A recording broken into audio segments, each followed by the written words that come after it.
Eu sunt născut în vie, stropul de ploaie îmi dă viață, raza de soare îmi dă parfum și savoare, iar pământul îmi oferă putere și identitate. Zi de zi evoluez ca să devin acel strugure aromat care va fi cules cu mare atenție, prelucrat pentru a mă elibera de cerchine și a deveni pur. Trec prin etape de producere complexe pentru a da tot ce e mai bun din mine și a evolua într-o licoare desăvârșită. Preluat de tehnologi, crez ghidat de experiență și profesionalismul acestora.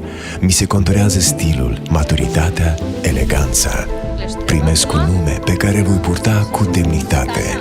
Iar pentru a ne da o întâlnire, zi de zi lucrează o echipă mare și bine organizată. Sunt născut în vie, cresc, mă maturizez ca să devin sărbătoare în casa ta.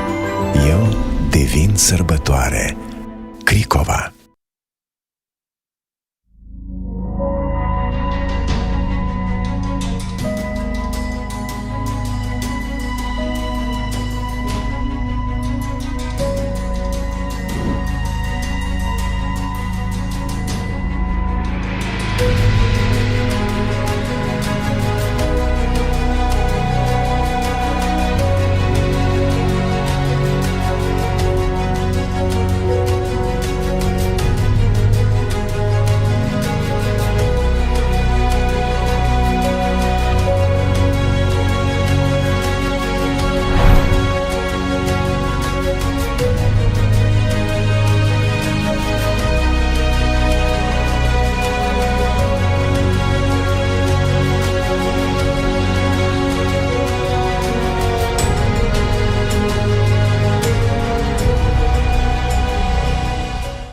Achită cu cardul Mastercard și urcă la etajul tău. Câștigă un apartament în Chișinău. Ține ritmul. Plătește lunar cel puțin o cumpărătură de peste 300 de lei utilizând orice Mastercard de la Maib și bucură-te de premii excepționale. 18 aspiratoare robot care îți fac casa lună și Mega Premium, un apartament în Chișinău. E timpul cumpărăturilor câștigătoare. Mai multe achitări, mai multe șanse. Moldova Agroind Bank. Împreună, la nivelul următor.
For the first time, we bring all of you together. Government, state agencies, public authorities, partners, investors and developers for a very big reason. We have to make Moldova a perfect place to live, to work, to invest.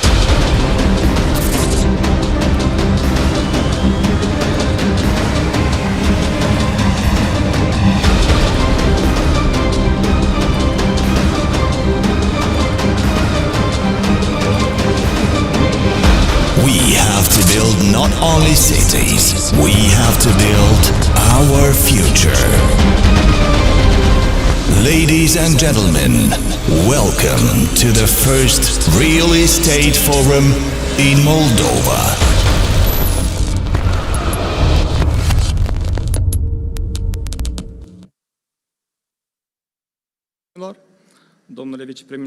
Deputy Prime Minister, dear colleagues, partners, welcome to the first international forum dedicated to real estate sector in Moldova. Mobile sector in Moldova started to develop after 1993, once we moved to the centralized economic sector, to the market economy, and with the adoption of the privatization law. Now, this has seen lately a stable increase when it comes to demand and the available stock. So it has doubled compared to 2017. It has become obvious the need to create a platform of discussion which should put together all the actors in this area. Now, in the 2 days of the event, in this panel, we will have 36 speakers and moderators, representatives of the government and of state institutions, as well as of the business environment from 5 countries. Besides offering the opportunity for an open discussion between all stakeholders about the current situation in the area of real estate, as well as perspective of development, technological solutions, as well as industrial opportunities, urban constructions, and this forum has the purpose to highlight the benefits that the Republic of Moldova can offer to potential investors. The Republic of Moldova has seen lately a continuous economic growth with a value of more than 4% in 2016-2018 and about 3.6% during 2019. Even though affected by the pandemic, we can say that the country is showing a considerable economic potential, and once the crisis is over, we will get back to the pre-pandemic growth. So among the advantages offered to the businesses, we can have a small square meter per square meter price. The lending conditions, the banks are showing a big openness in providing mortgage loans. It's a phenomenon which has accompanied by a decreased interest on the market, good relations with the EU. From the signing of the association agreement, Moldova is seeing benefits when it comes to good relations with the EU member states. The first day of the forum will be dedicated to the non-residential sector, which is seeing an annual growth rate of about 4%, and it shows important interest to the investors.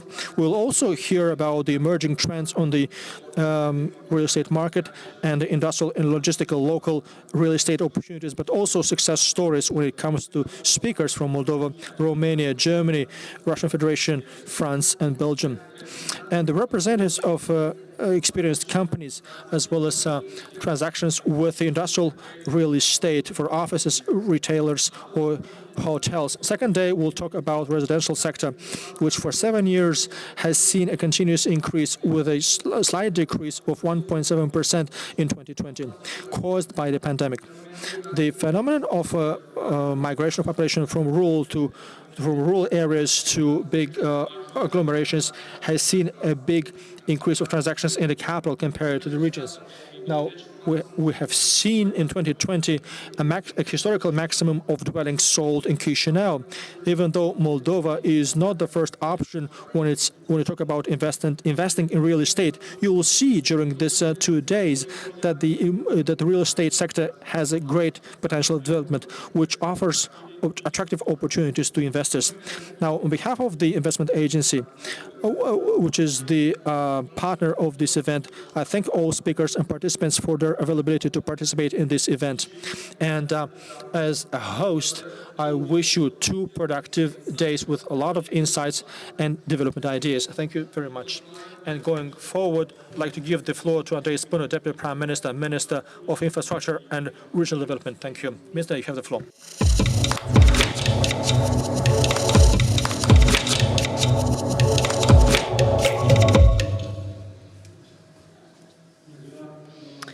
Good afternoon. I will remove my mask if you don't mind. I have been vaccinated and I hope that all of us here are vaccinated, or at least most of us are.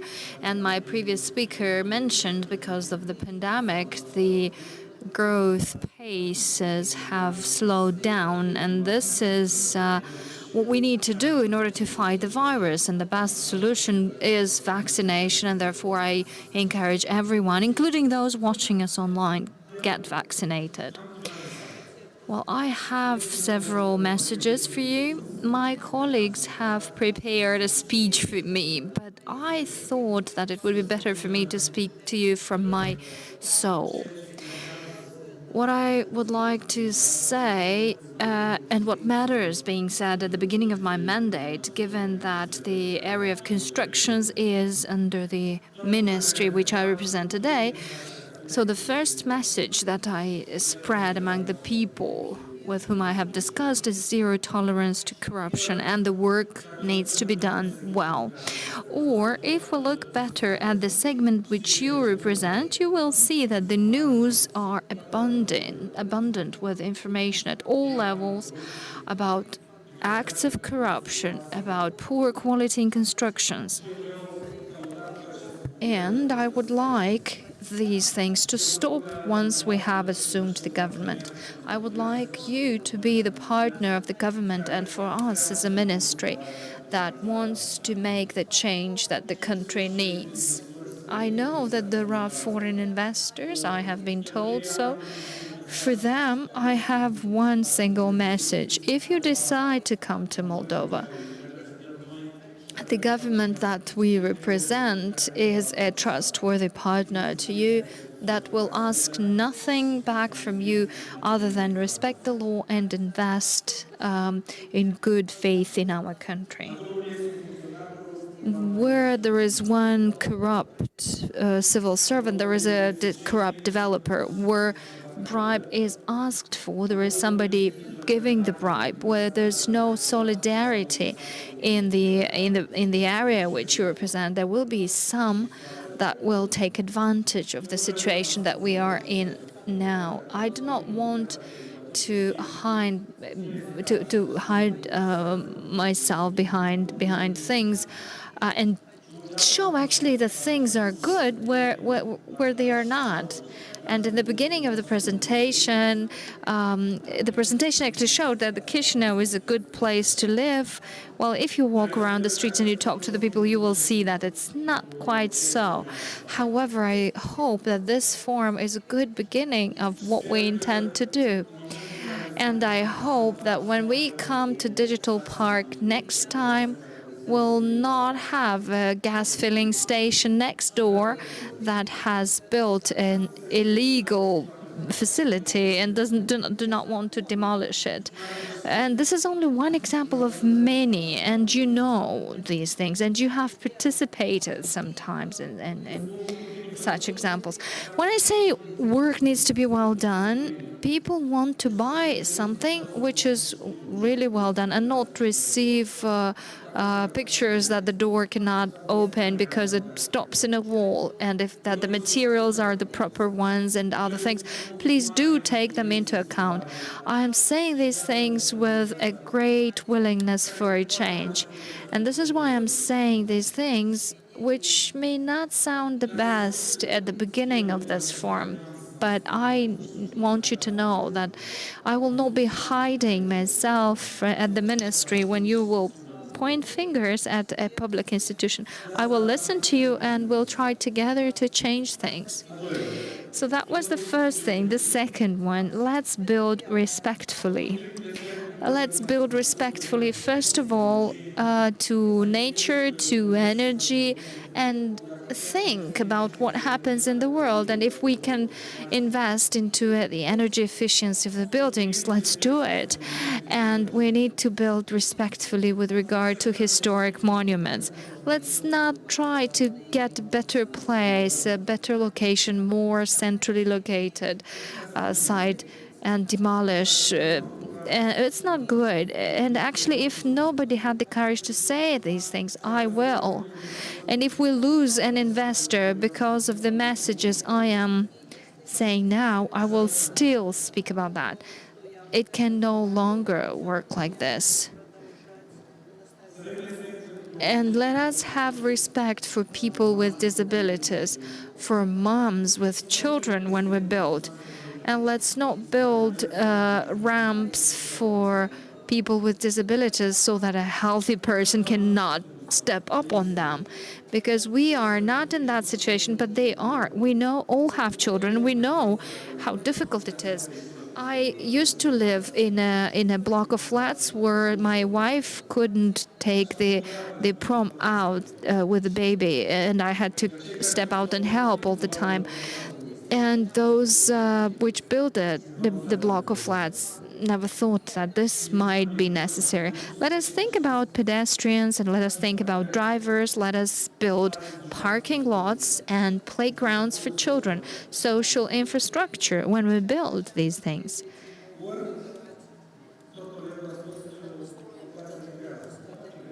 Or my colleague mentioned that population migrates. Yes, the migration will continue if we don't change our attitude. I don't want to accuse you, because I know that the state is largely responsible for what has happened.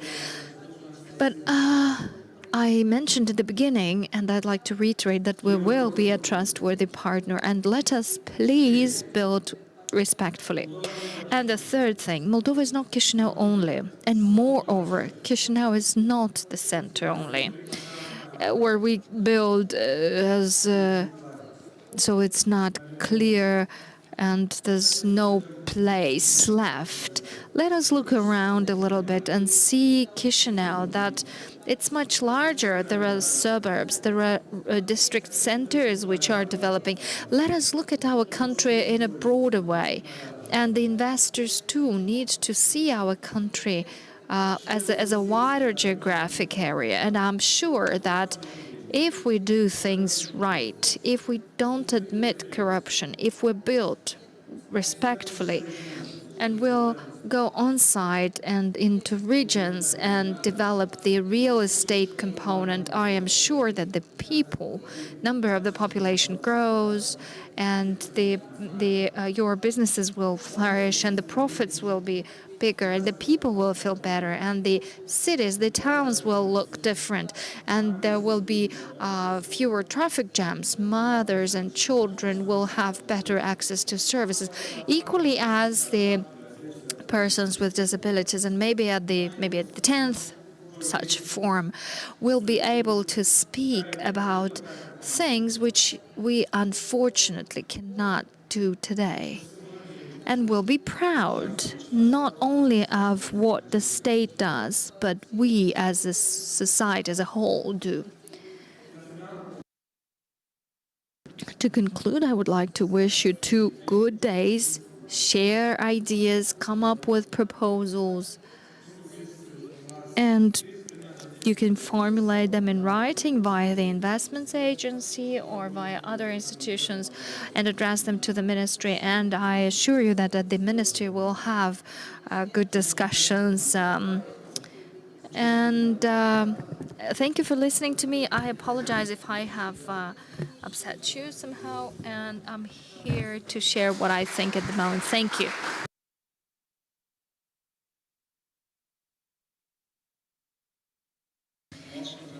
Dear Deputy Prime Minister, I would like to indeed see you at the 10th edition of this forum. I'd like to invite on the stage Mr. Sergiu Gabu, Minister of Economy, to share the perspective of this sector from the viewpoint of the investment climate.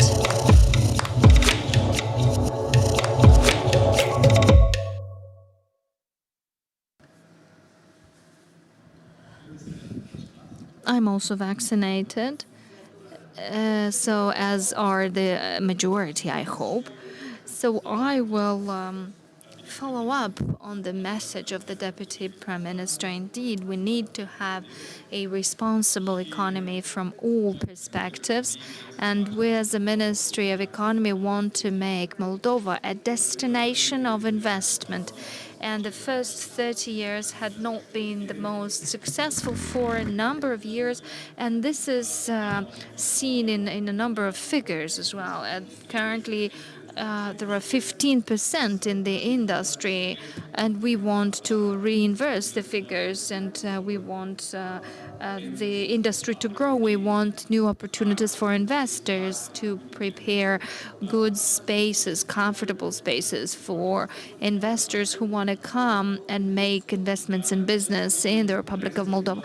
And to do so, we would like to change the regulatory framework, and the next 4 years are very good for changing things for better, for making the relationship between the state and the business be as simple, as efficient as possible, and be fair, and so that all the good faith economic operators and developers have the possibility to make good quality business and provide good services for potential investors, for producers, but also for the residential sector. We also want to make a support program to the extent of the possibilities of the state budget. Again, I'd like to mention that we would like to make fair policies and correct rules that would be beneficial for all the economic operators. We have a number of platforms,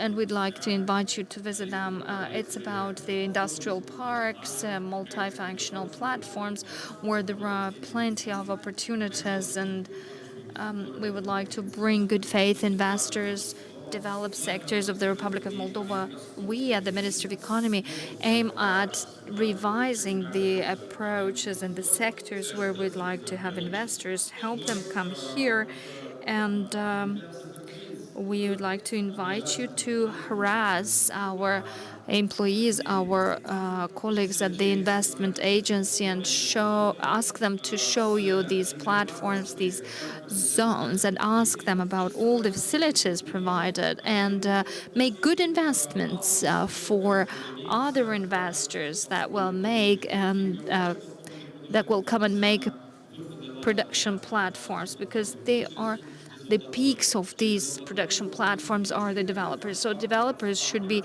those breaking the ice and preparing the platform for the future producers. So I would like to ask you to call upon Mr. Spânu when it is about getting easy and coherent access to infrastructure as provided for in the national regulations. And further on, not to take too much of your time, we'll have a colleague from the ministry that will make a detailed presentation of the of the industrial zones and platforms where you can invest. And I invite producers along with you to come and invest in Moldova. Indeed, we have very good conditions, and my colleagues will make detailed presentations, and I would like to wish you to take full advantage of this benefit of these information. Please explore so that you can make the best investment into the regions of the Republic of Moldova. Thank you. Thank you, Minister. It is my honor to invite the next speaker to the stage. Since his launch of the office in Moldova in 2005 and investing in Moldovan economy over 1 billion euros. Mr. Kosovan, you have the floor.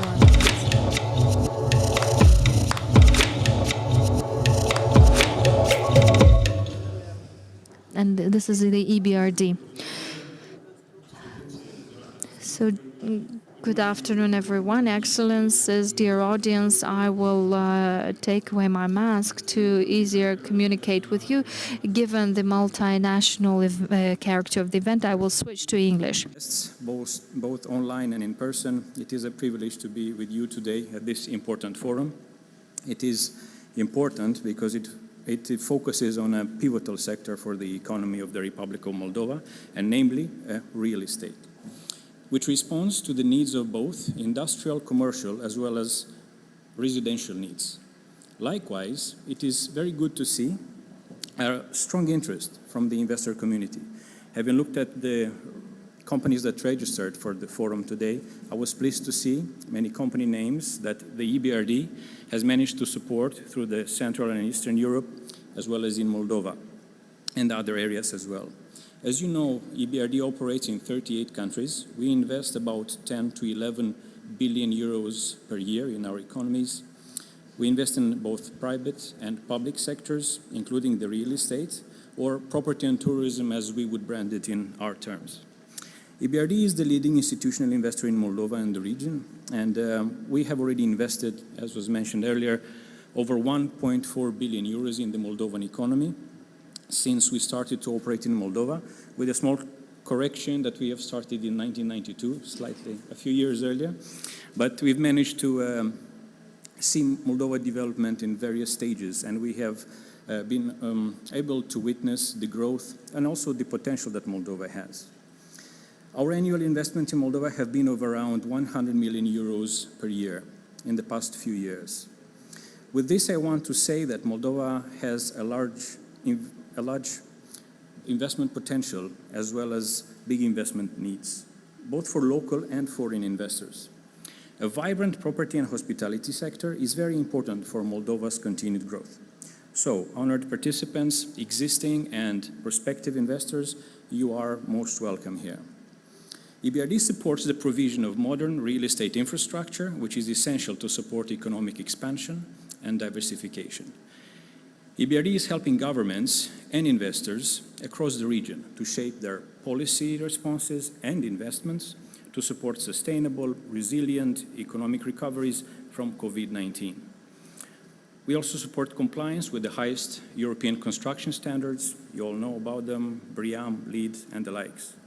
Throughout our involvement in property and related markets, EBRD aims to redress the fundamental undersupply of modern, high-quality, energy and resource-efficient commercial, logistics, as well as residential real estate. Our cumulative annual property and tourism investment just in 2020 has been of 225 million euros in our countries of operations.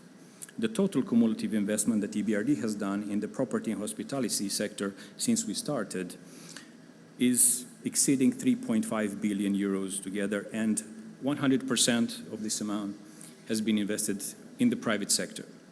EBRD's priorities in the property or real estate sector include a focus on managing and developing green and sustainable buildings, investing in development of inclusive and competitive hospitality and tourism sector, promoting urban regeneration initiatives for more competitive and greener cities, supporting the diversification of funding sources for real estate development and ownership through capital markets. Best practices and forward-looking cooperative approaches as well, due to the environmental impacts of real estate and in cities. Our involvement in the property sector promotes sustainable economies towards low carbon, climate resilient, and which can provide decent work opportunities for their people. This is in line with the UN Sustainable Development Goals and the Paris Agreement, of which Moldova is a signatory. It reflects the role greener buildings and cities can play in addressing climate change challenges. Moldova has very ambitious undertakings under the Paris Agreement. EBRD is ready to support both the government and investors in this respect. And by the way, the building sector, residential in particular, has the largest share in the final energy consumption in the Republic of Moldova, and thus a contributor to greenhouse gas emissions, followed by transport and industry sectors. This calls for increased energy and resource efficiency and higher awareness in the new real estate developments, public and private. I will now briefly shift to how EBRD can help your plans, and Moldova and the region, by the way. We are very flexible and can provide a wide range of financing instruments, from simple debt financing, loans, equity investments, as well as mezzanine, and anything in between that may suit your needs. We will try to make a tailor-made approach as we try to understand and support your investments in Moldova, taking into account the specifics of the country. Financing amounts indicatively can range from 1 million to roughly 300 million per project, but really the sky's the limit in principle. Usually the constraints come from the project sizes or by the debt capacity of the prospective client. For debt financing, it can involve corporate or project loans or bonds. It can be senior, subordinated, convertible bonds, can be green bonds, ESG bonds. We try to help whatever fees you need. Loans typically are amortizing 5 to 7 years, but also can range up to 15 in special cases with grace periods. This can be used for your needs like CapEx or modernization investments, expansion of your operations in the country, in one country or several, including Moldova, including resource efficiency improvements. It can be for ownership change like acquisition, consolidation, privatization. It can be for balance sheet restructuring or working capital purposes. We can finance both local and foreign investors. And speaking of foreign investors, which I understand some of us are connected via the online platform, we can either finance your local subsidiary if you have one or plan to create one, or as sometimes investors try to do a project on a regional basis in several countries at the same time, we can finance the parent company, which can then channel the funds in parallel to the countries where they operate. Moldova can be one of them, of course. We also do equity financing. Typically, it is, for, under 35% stakes, not aiming for control packages, and it can be pure equity or structured. Time horizon, 3 to 7 years, but really reflective of the investment that you have. And of course, the use of funds can be primarily the ones I have mentioned just earlier for the debt or loan options. Having said this, and to conclude, EBRD is ready to consider supporting your development and investment plans. And commercial and industrial and logistical real estate is a niche with big upside as we see it, and is worth exploring. We encourage you to do this. We notice such needs and demands from companies in the automotive, light industry, fast-moving consumer goods sectors, services, who are looking for available industrial or logistical platforms which they can rent or acquire from you, which they can buy. As you see, the Moldovan government is open and supportive of increased investments in the real estate sector, as the ministers earlier mentioned. And I would also like to encourage you to explore and to let us know how we can help you. So please feel free to reach out to me in the sessions, during the sessions today, or you can speak with Ion later today and he can provide the contacts. I look forward to staying in touch, and I wish you good luck in exploring your opportunities in Moldova. All the best. And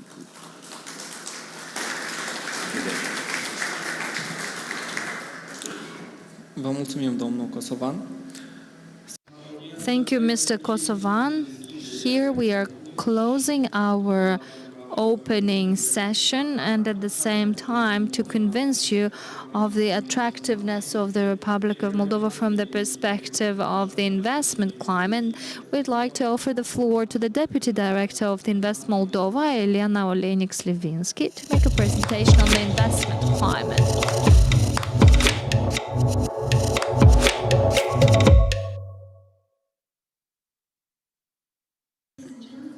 Colleagues and partners, in the next couple of minutes, I will try to catch your attention and inform you why Moldova should be your next destination for investments. But firstly, please allow me to start with some key facts about our country. Republic of Moldova capital is Chișinău, with a population of 3.5 million citizens and an area of 33.8 square kilometers. Our national language is Romanian, but we are a very multilingual population. Thus, we speak different languages, such as Russian, Ukrainian, German, French, Turkish, and others. In 2019, the employment rate in Moldova was around 40%, the inflation rate was 4.23%, and GDP per capita was at $4,500. The Republic of Moldova has a great location between East and West. That's why we always say that Moldova is your bridge between East and West. By this, the Republic of Moldova has signed a number of free trade agreements with the European Union, the DCFTA agreement, the Commonwealth of Independent States, Turkey, CFTA, Guam countries. Moldova is also a member of WTO, and it signed a number of 34 mutual agreements and cooperation with different countries. Now let's move on talking about the evolution of the average gross salary in our economy. The average monthly salary in comparison in Moldova is much more competitive regionally. We have an average monthly salary of around 319 euros, whereas countries neighboring Moldova such as Romania have an average monthly salary of 1,100 euros. Russia, for example, 550 euros, Belarus 420 euros. The rental price in Moldova starts at as low as 2 euro per square meters and can go as far as 10 euros per square meters and sometimes higher. But it's important to mention that in free economic zones, the rental price starts at 0.8 euros per square meters. The same prices are much more high in Romania and Serbia, starting at 3.5 euros per square meters. The utility costs in our country are very low and affordable. Here I would like to mention electricity, water, sewage and gas. This makes the consumer prices in Chisinau 21% lower than in Budapest, 17% lower than in Bucharest and 70% lower than in Kharkov. I'd like to mention that Moldova has been ranked in top international ratings in top positions.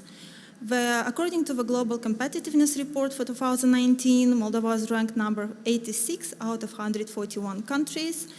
The Moody's International Agency for 2018 named Moldova a stable economy. The Global Economic Freedom Index for 2021 placed Moldova number 85 out of 178 countries. And the Ease of Doing Business 2020 World Bank Group placed Moldova number 48 out of 119 countries. According to the Ease of Doing Business, Moldova is ranked number 13 for starting a business, number 22 for registering a property, number 33 for paying taxes, number 38 for trading across borders. It's important to mention that it takes only 1 day and 3 procedures to register a business in Moldova. By this, Moldova exceeds countries such as Hungary, Romania, Italy, and Greece. Allow me to move on talking about our country's trade structure. The exports in 2020 constituted a total volume of 2.4 million US dollars, out of which 66.73% went to European Union and 15% to the CIS countries. The top countries for exports for 2020 were Romania with a share of 28.4%, Germany 9%, Russia 8%, Italy 8%, Turkey, Poland, Czech Republic, and the rest of the countries mentioned on this slide. Imports for 2020 constituted a total volume of 5.4 million US dollars, out of which 45% came from the CIS European Union countries and 24.33% from CIS countries. The top countries for imports for 2020 were China, with a share of 11.9%, followed by Romania, 11.7%, Russia, 11%, Ukraine, 9%, Germany, 8%, Turkey, Italy, and the rest of the countries. Moving on to foreign direct investments for 2019, I'd like to mention that the data shows that FDI from European Union countries constituted 81.7%, from CIS 6%, and other countries 12%. The FDI net inflows for 2019 constituted a volume of 501 million US dollars. The new investments in Moldovan enterprises 434 million US dollars, and the reinvestment of profits by foreign investors in Moldovan subsidiary companies 15 million dollars. The top group of goods for FDI in 2019 went to the financial and insurance activities with 29%, the manufacturing, the wholesale and real trade industry with 21%, 19% went to manufacturing industry, and the real estate transactions constituted only 5% for 2019. The foreign direct investments and the top group of countries from where FDI came in 2019 were Cyprus, the Netherlands, Romania, France, UK, Bulgaria, Russia, and the rest of the countries. Now let's move on talking about specific incentives offered by the Republic of Moldova. Firstly, I'd like to mention that in Republic of Moldova, the corporate income tax is very low regionally. It's at only 12%. The VAT tax in Moldova is very competitive and it stands at 20%. The social insurance contributions in Moldova is only 24%, as well very competitive regionally. Also, the reforms in entrepreneurship were drastically changed during the previous years.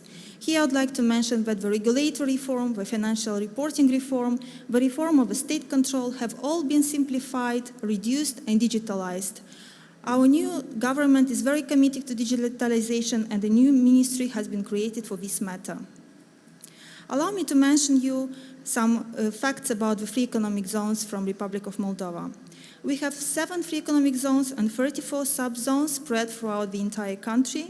And at the south of the country, we have an international free port, Giurgiulești, which has access to the Danube and to the Black Sea.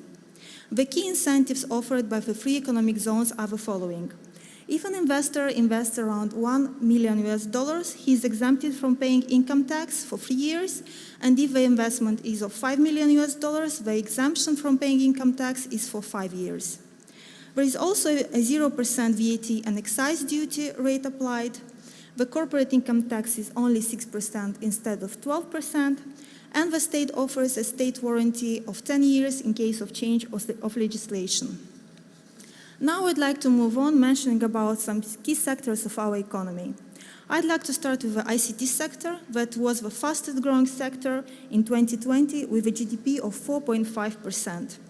This being the third sector in the national economy, Moldova has been named one of the global top 5 by accessibility of gigabyte internet after countries such as Singapore, South Korea, Malta, and Monaco. 98% of the country is covered by the fiber optic and mobile networks such as 4G and 5G. The Moldova IT Park is a very important tool created by our government. This is a virtual park offering the following incentives. Firstly is the 7% single tax regime on sales that replaces the entire burden on tax at the level of company and its employees. It has a virtual presence. That means that a resident company can carry out the activities being anywhere in Moldova. It offers IT visa program, being a special regime applied to the work permit, and the state offers 8 years guarantee in case of change of legislation. Since the creation of Moldova IT Park, there are more than 660 residents, out of which 145 being foreign companies originating from 34 countries. The agri-food and processing sector is very important for our country. It represents 12% share of agricultural production in GDP. The agri-food products represent 45% of total exports, and these products being exported in 70 plus countries from the world. It's important to mention that the VAT rate in the agri-food sector is only 8%, whereas the standard VAT rate is 20%. Moldova has a great potential in organic farming, and it's one of the largest producer and supplier of the nuts to the EU. Wine industry holds the first position in the agri-food sector and export. It has 2% of the country's GDP. Moldova is ranked number 20th as a wine producer in the world and number 1 in the world with the highest density of vineyards. It's important to mention that every 4th Moldovan is actively involved in this industry. The textile, apparel, footwear and leather industry represents 16% of the country's total export volume and 5% of its GDP. Over 95% of products are being exported, mainly to the EU countries. And I can mention that on average, orders are executed in 2 weeks, and it takes around 2 days to reach the major destination countries from EU and the CIS. Brands like Burberry, Moncler, Nike, Armani are all made in Moldova. The automotive and machine building sector is a sector we are proud of. This sector is being mostly located in free economic zones. It constitutes 15% of country's GDP, and it contributes to 20% share of total country's exports. Here are numerous success stories, some of which I'd like to mention, like Drex-Myler Automotive, Gebauer and Griller, Hikura Automotive. These operating in Moldova for many years and being happy by their investments in our country, thus opening their 2nd or even 4th plant here. So please allow me to summarize my presentation and inform you again why should Moldova be your next destination for investments. Moldova has a strategic geographical location. We are a multilingual population, and our labor force is affordable. We operate at competitive operational costs. We have an advanced IT infrastructure. We are digital in public services. We offer special government incentives such as free economic zones and Moldova IT Park. And we have an attractive fiscal system. On this slide, I'd like to draw attention to some of the investors coming from 60 countries from the world with their success stories. So we'd like to invite you to invest in Moldova and grow in Moldova. In case you have any questions, please address them to Invest Moldova team. We will be very happy to assist you in your decision and your process of investment in our country. Thank you very much.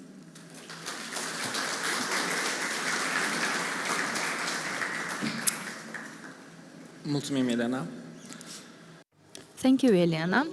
So the next speaker is the representative of PricewaterhouseCoopers Romania and Moldova, and will tell us about the emerging trends on the market and European perspective for 2021. Francesca Polaki is offered the floor.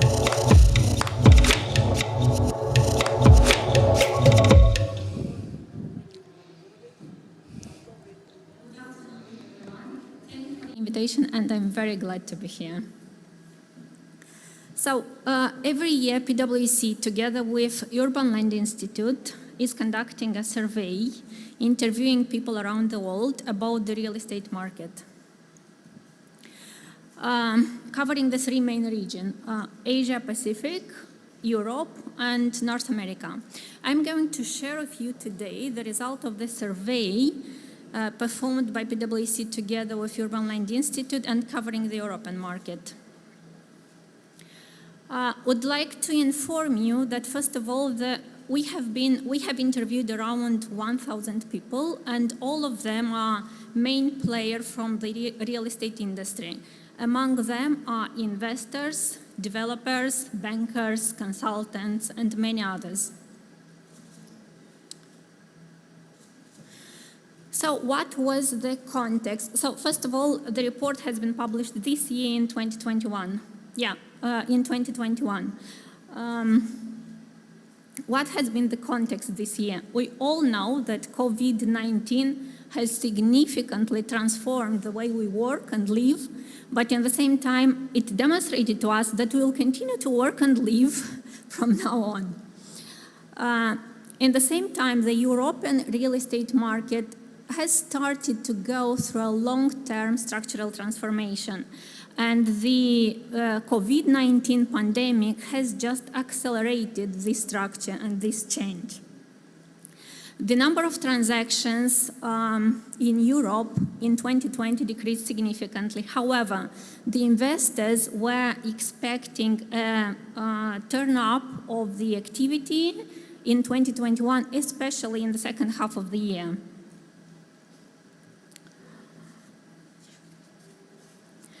So key highlights of the sector. First of all, I've mentioned about this restructuring, long-term restructuring of the real estate and the repositioning of the real estate segments.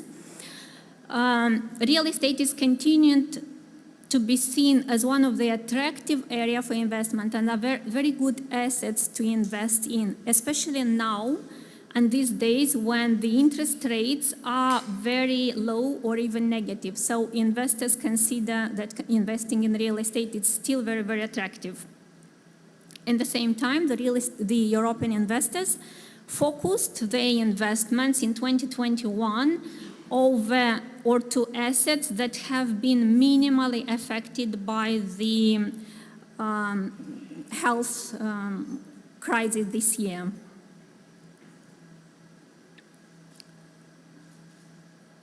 Another important point is the most attractive markets, or the market that grows the most this year, were the ones where local investors invested on their domestic markets. So in this respect, we can see that, for example, a lot of American funds returned to the American market, and at the same time, a lot of European funds have been invested on the European market. Here's an example. we have presented from this report, we've asked the investors to perform a ranking of the European cities. And you can see in top 10, okay, a lot of capitals there, but in the top 10, what is important, there are 4 German cities. This is, or the message behind is that Germany and how resilient these cities have been to the pandemic crisis. Berlin being number 1 in this ranking list. Another message from the report is that the winners as a result of this crisis are residential and logistics segments. And you can see from this table, for example, that none of the sectors from the office segment is there. So there is a lot of focus on the logistic part and residential. What is different, for example, in 2021 and as a result of the COVID-19 pandemic compared to the global crisis in 2008 is that in 2008, it was a significant decline of funds. However, now there are still a lot of funds on the market. Again, one of the reasons is the very low interest rates. However, so this pandemic came quite quickly. There were a lot of money raised even before the pandemic that still had to be deployed on the market. As mentioned, the focus of the investors is on the assets less disrupted by the crisis, by the COVID-19, with a lot of focus on logistics and residential.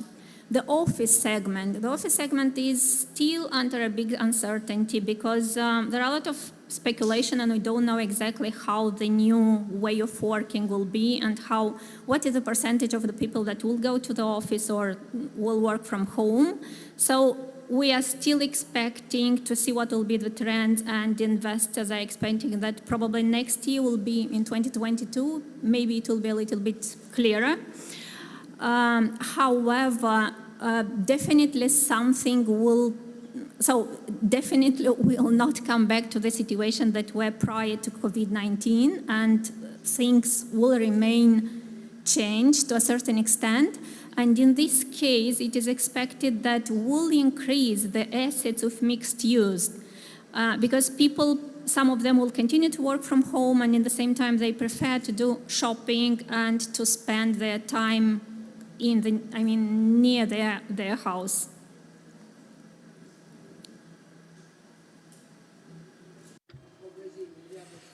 I have mentioned about trends with a lot of focus on logistics and residential. What is important also to mention, because logistics seems to be the winner and number 1 segment. However, there is a caution from the investors' side that is a bit perceived to be overpriced.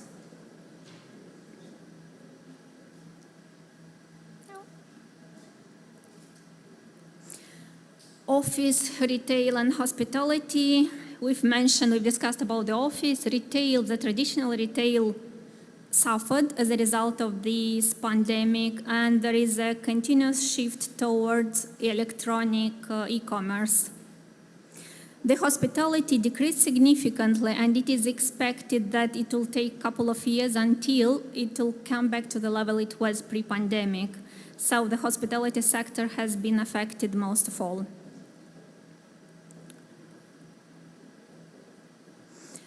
Other trends, a lot of money on the market, a lot of capital on the market.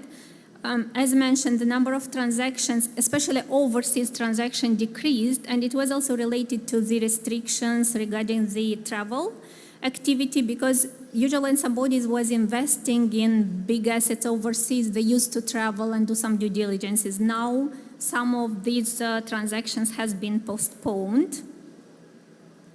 A lot of investment on the domestic markets and changing priorities within the real estate industry among the sectors. And the last, my previous colleagues also discussed about this. Last but not least on the agenda is the ESG topic. ESG coming from environmental, social, and governance aspects. a lot of interviewees mentioned the ESG as one of their priority in the next year, and we do expect that this will change the industry because there is a lot of focus on energy efficiency and decarbonization or reduction of carbon emissions. Related to this one, there is another area to which the investors are looking is the obsolescence of assets. So we'll see a lot of focus on refurbishing and making some of the existing assets more attractive from the ESG point of view, meaning environmental, but the same social and governance points of view. Thank you.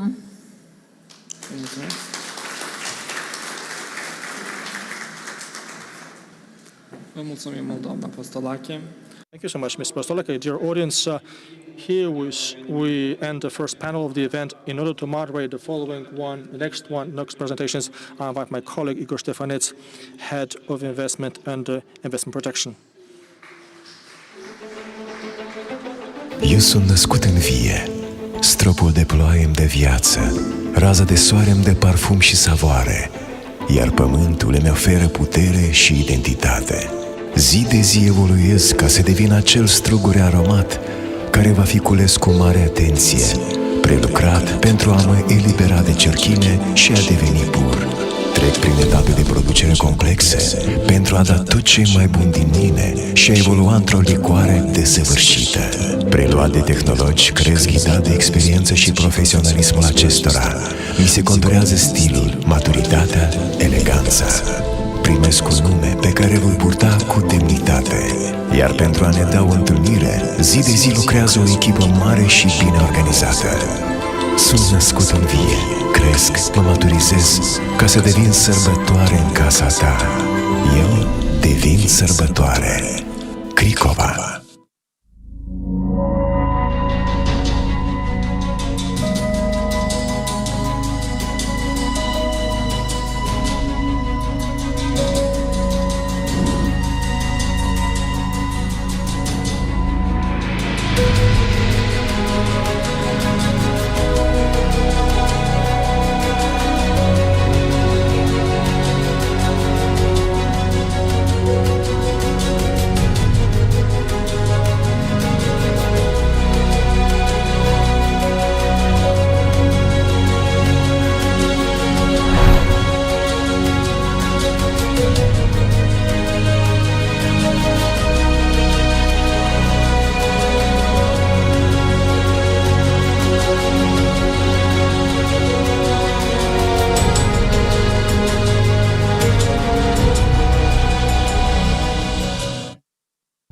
Cu cardul Mastercard și urcă la etajul tău. Câștigă un apartament în Chișinău. Ține ritmul. Plătește lunar cel puțin o cumpărătură de peste 300 de lei utilizând orice Mastercard de la Maib și bucură-te de premii excepționale.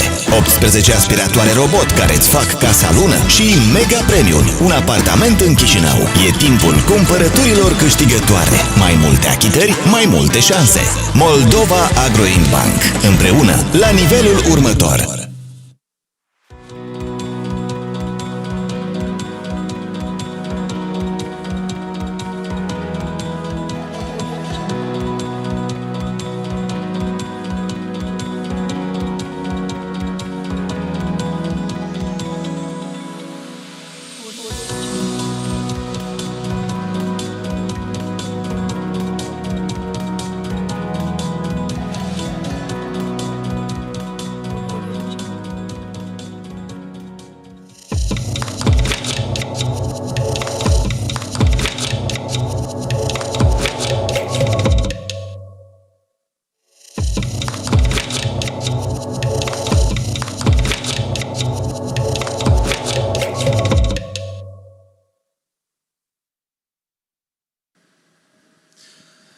Hello, my name is Igor Stefanets, Attraction and Protection Department of Invest Moldova Agency. I'd be glad to be your moderator for next two panels. And we are ready to start with our guest speakers. We'll put forward the subjects such as real estate industrial real estate overview that will be made by very important guest speaker, Laura from Bucharest. She represents the Colliers, one of the biggest companies representing this industry. I mean, one of the biggest brokers in the world. Then we'll go through the industrial platforms and free economic zones as part of Moldova's offer in terms of investment opportunities. Innovation in real estate, a very important subject regarding the new trends and solutions in the industrial real estate. And of course, one of our success stories in terms of industrial and logistic real estate. So one of my first speakers will be Laura. Laura will be today with us online. So my colleagues from technical department, you can connect and let's speak with Laura, who is a senior associate with Colliers Romania. She has a lot of experience in this field, more than 10 years. She provides feasibility studies, real estate projects, development recommendation, and we do hope that in the future we'll have a very fruitful collaboration because we as a country desperately need a very comprehensive study on the industrial, retail, logistic, and hospitality real estate. So please, if you can connect Laura.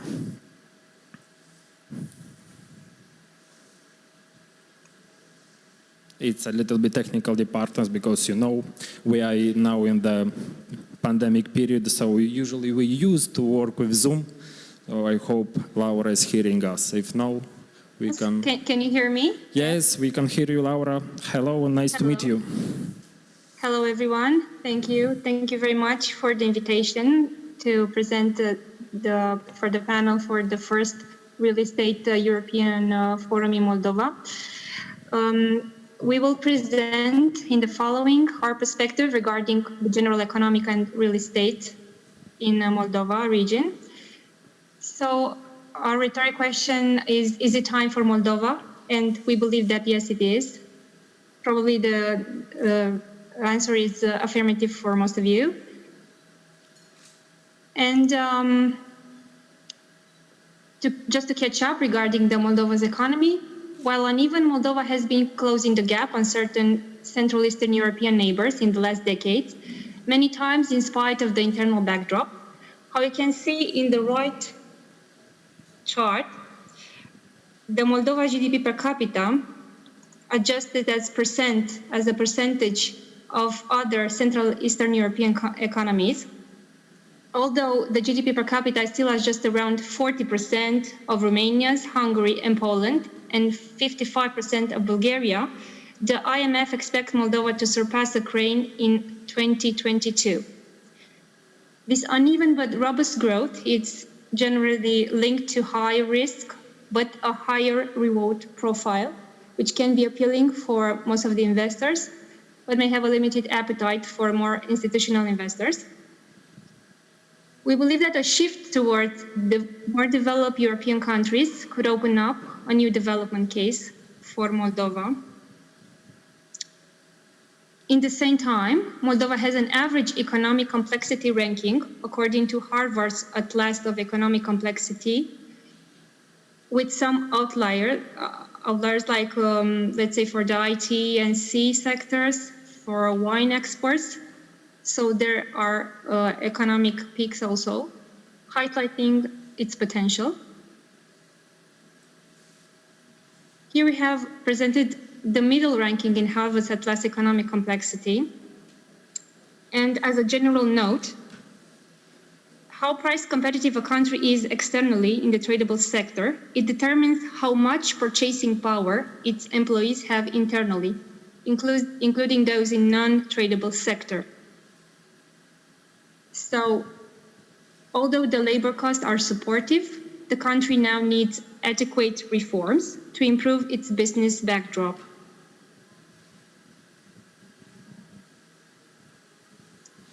Despite labor costs doubling since 2015, the wages still look appetizing to draw capital.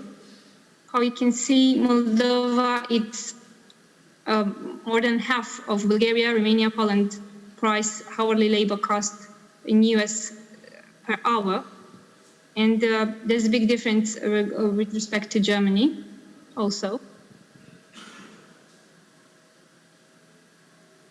So how the economy has changed from 2010 to 2019. And we can see some differences. So if in 2010, the IT and C sector represented 14% out of the exports, the level of IT and C sector I've now presented is 6.56, but it doesn't mean that the IT and C sector has dropped out because there's an unspecified share of 8.77% that is also attributed to the transport and IT sectors. So these sectors, transport and IT and communication, are also very well represented in 2019. Although in this chart you can see that the economy in the Moldova is more reliant on the agricultural segment. In 2019, with respect to 2010, when the insulated electrical wire had, so the automotive industry, this we associate with the automotive industry, had a share of 3.55%. Now in 2019, the share for the automotive industry was of 11.22%. So it seems that the economy is becoming slightly more dependent on service and automotive, and something not much less dependent on agriculture. So this shows that another important point, that there is less raw, uninteresting processed industry and a little more automotive with, of course, a higher added value.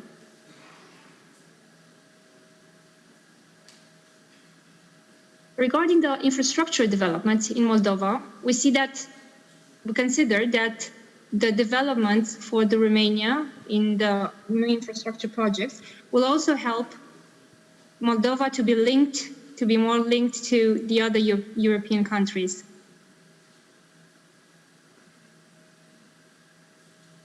An important project, one of the most important projects, is the crossing of the Pan-European Corridor number 9, which is to link Alexandroupolis in Greece to Helsinki in Finland, and which will pass Bucharest, Chisinau, Kiev, and the other cities to Helsinki. So this is an important project that will help also the logistic development in the country. Regarding the investments in the transport industry, out of the total investments, the most investments are on the roads, on the railways, and the smallest share on ports. And regarding the Moldova port to Danube River, the European Bank for Reconstruction and Development has acquired 100% of the capital of Danube Logistic Group in 2021. So the European Bank for Reconstruction and Development became the sole beneficial owner of the company that administrates Giurgiulești International Port.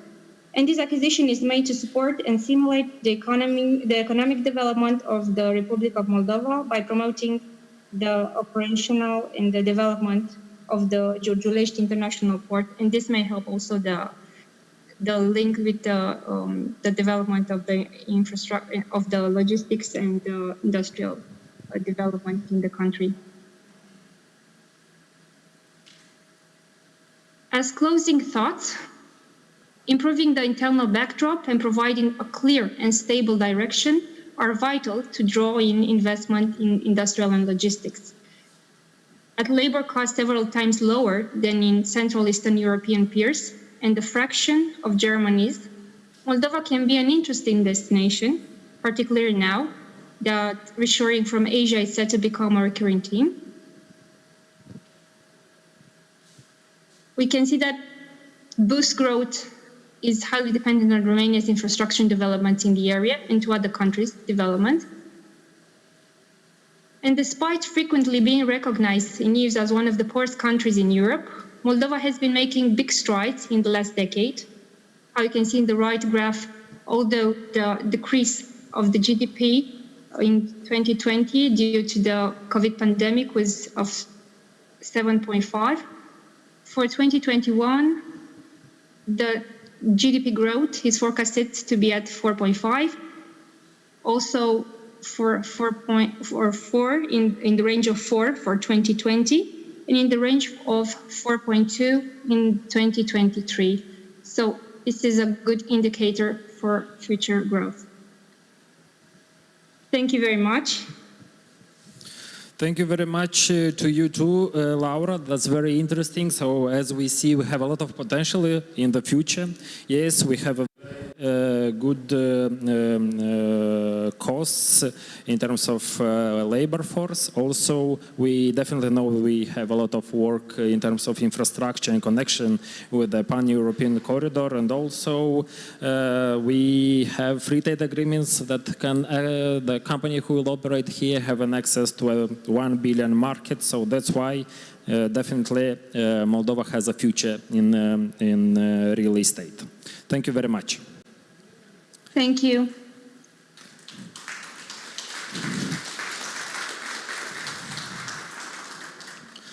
From Romania, we're coming back to Moldova, but also online.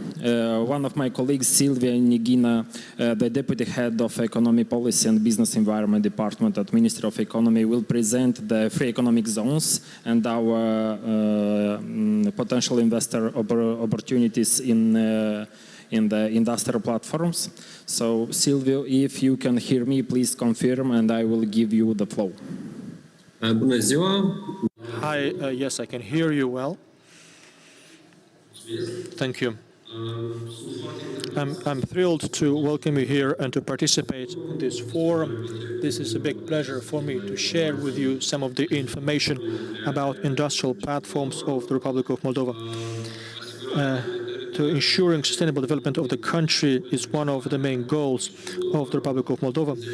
Now, we perfectly understand that reaching this objective, party objective, is impossible without using the best and most modern global best practice. We understand that attracting investments, significant investments, and innovative ideas, technologies, is to a large extent impossible without creating a attractive business environment and insurance of investment protection. Now, of course, the country is in a comprehensive process of modernization and reform. Now, in the next couple of minutes, I would like to present to you the opportunities and the potential that we can offer in developing real estate projects. Now, to ensure attractive conditions for potential investors, Moldova created numerous industrial platforms spread out throughout the country, which are situated either near the border or bigger cities. We can see on the map that we can have we have those 7 free economic zones, which geographically speaking today have 38 locations. They are spread out throughout the whole country. And there are industrial parks as well throughout the whole country. And free economic zones offer preferential tax and customs regimes for export-oriented companies. And on the map you can see the success stories of Japanese companies that are present in Moldova, such as Fujikura, Sumitomo Electric Bornets, Electro-Manufacturing, which is subcontracted by Sumida company. And free economic zones are hosting throughout the whole country a whole number of international suppliers from automotive sector, such as Lear Corporation, Drexel Meyer Automotive, Gebauer and Gridler, Coroplast, and others. Now, when it comes to the incentives provided by free economic zones, I'd like to mention those in short, just some of them. Generally, the corporate tax of residents of the free economic zones is 6%. Moreover, the corporate corporate tax could be 0% if during 3 years you invest $1 million US, or it could be 0% for 5 years if you invest $5 million in fixed assets of the company or in the development of the infrastructure of the free economic zone. And one doesn't apply VAT, excise, or customs or duties, and the state provides 10 years of guarantee protection against changes to the law which could worsen the activity of the residents. And free economic zones provide free access to utilities. The legal framework allows payments in euro, US dollars between residents. And there is also a customs office which operates 7 days a week, or if requested, 24 hours a day. Now, when it comes to industrial parks, these are defined territories where the industrial production, supply of services, scientific research, applied scientific research, or technological development are under certain preferences. Now, industrial parks can become potential centers of investment attraction and places for various industrial projects or IT. Now, incentives provided to industrial parks are free of charge change of the zoning of land. Land can be procured at normative prices, and there is a reduced price for leasing land in public property. There is also free connection to existing infrastructure between parks, and there is a minimum regime of inspection and state control. Now, currently, Moldova offers in these platforms that we talked about, they offer more than 500 hectares of built land for free. And here we're talking about free economic zones. This land is land with construction purposes. They are there to apply industrial and logistical real estate projects. Here on the slide we have a couple of examples which are near the access roads and other infrastructure. And at the same time, they are geographically distributed throughout the whole country. Now, these areas that are represented here on the slide, they are state public land. An advantage, competitive advantage, is the fact that there is the opportunity to buy land at the normative price, which is much lower than the market price. And here the prices do vary between 0.15, 3.5 euro per square meter, subject to the region. 100 hectares of the total surface area available for industrial development already have master plans.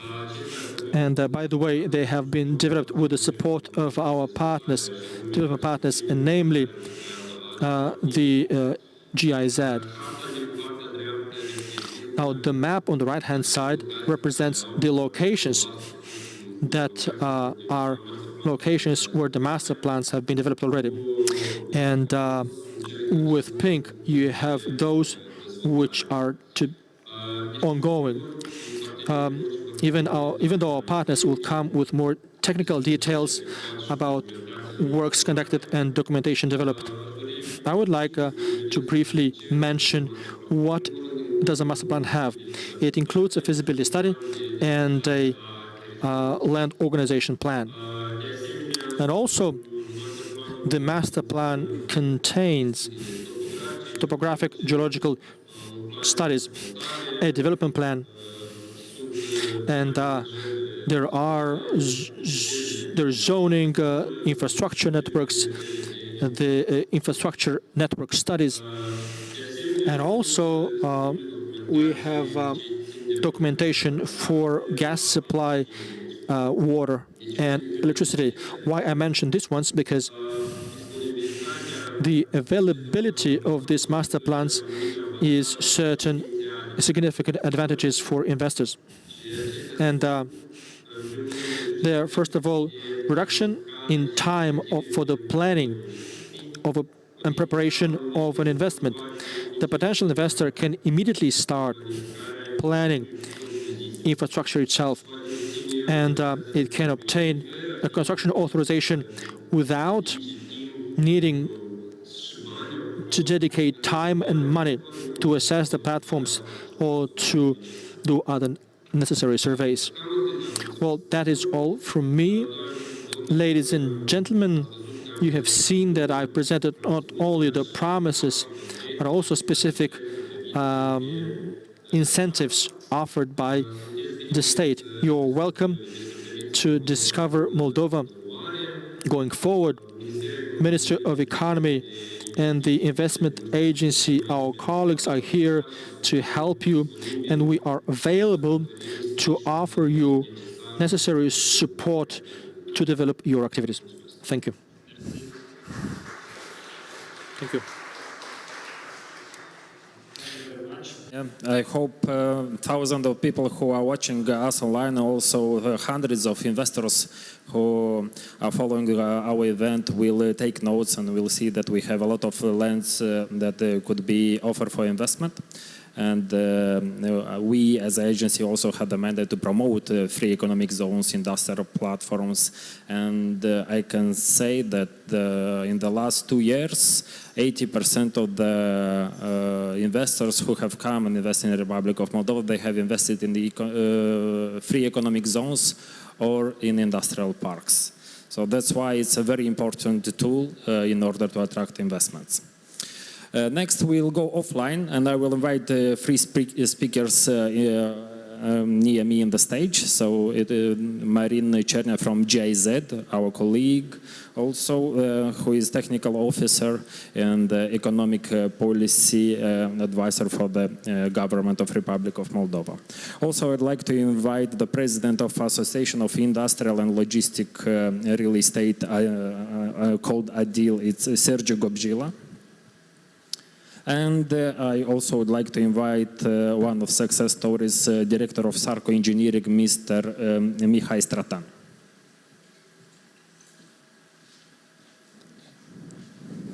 First, we'll go with you, Marin. And as I understand, also one of your colleagues from Germany also will be connected with us via Zoom. So I will give you the floor to present the industrial platforms. Thank you, Igor. Hi, everyone. As Igor presented me, I'm the representative of GIZ project, which provides economic advisory to Moldovan government. The overarching goal of our project is improving the investment and business climate in Moldova. I'm waiting for our slides. Okay, so and I hope my colleague Anki is also online, so we will share our presentation between us. In order to raise attractiveness of Moldova as an investment location, the project supports local public authorities as well as free economic zones administration in establishing the investment sites.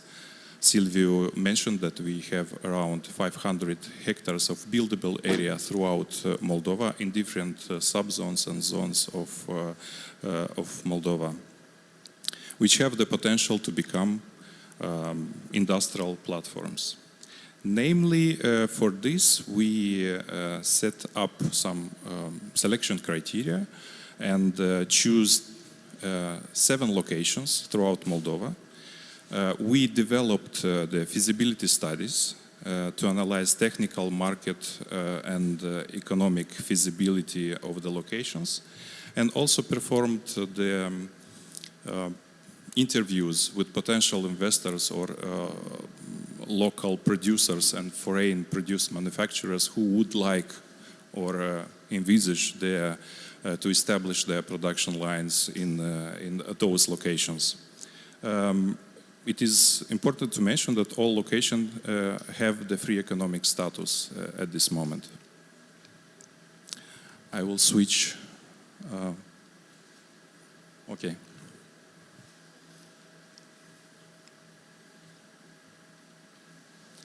So we developed the feasibility studies, as I mentioned. Then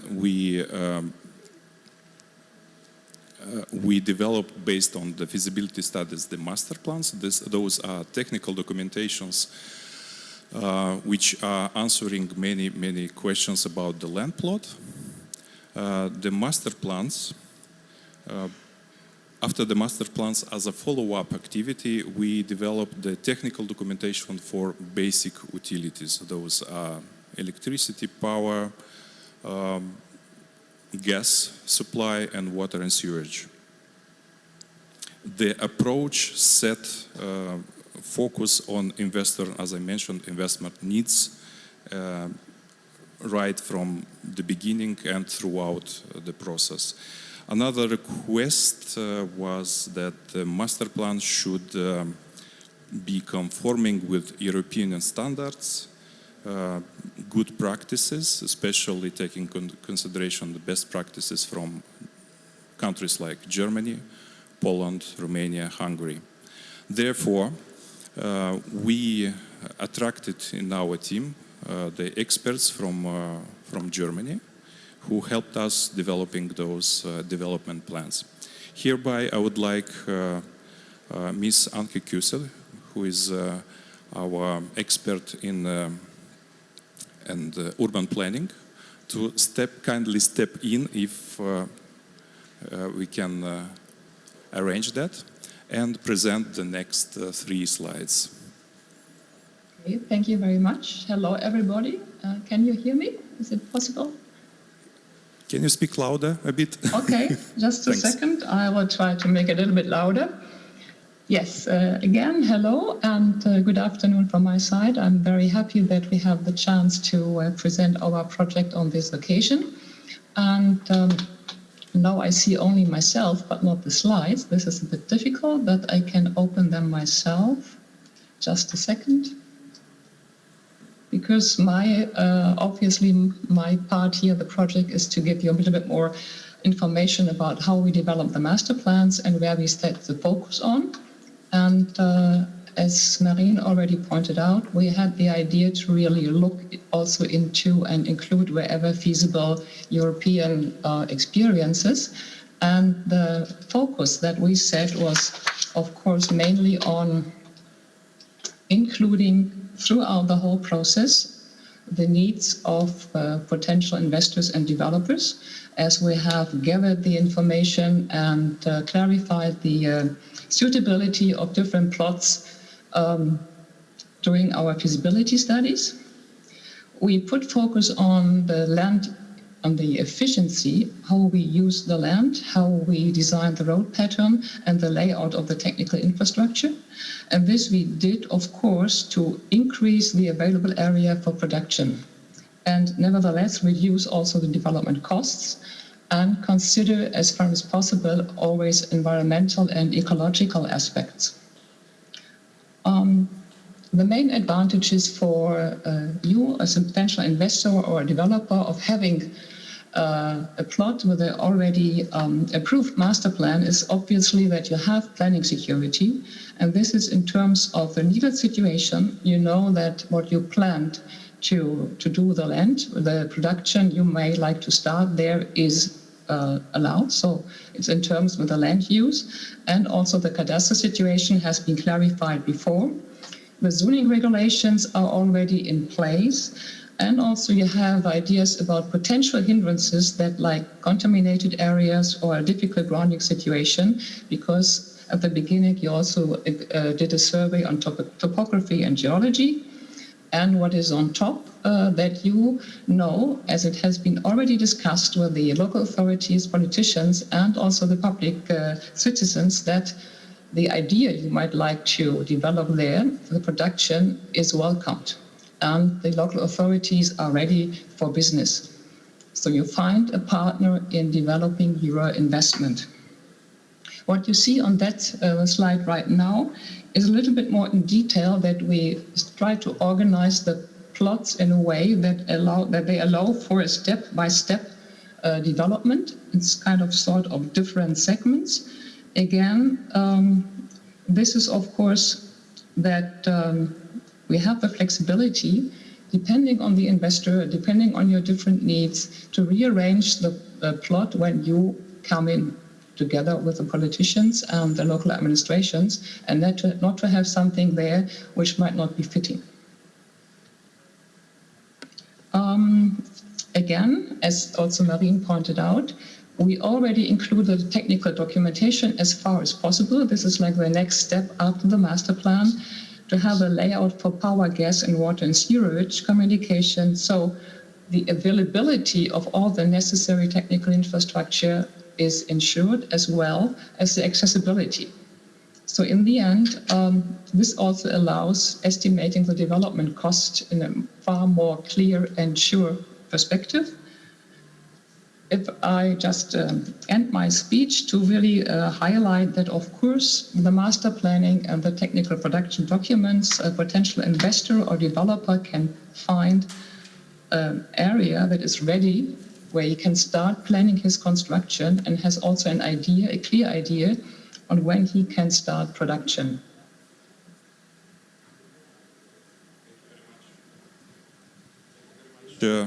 Thank you very much, Anke, for your input. I will continue with another couple of slides, but I forgot to mention that actually we developed such master plans and feasibility studies in 7 locations throughout Moldova. You can see it on the screen. Also, it was pointed out by Silviu in the previous. I would like just to specify that actually we finalized all those works. So all of the master plans are legally binding at this moment.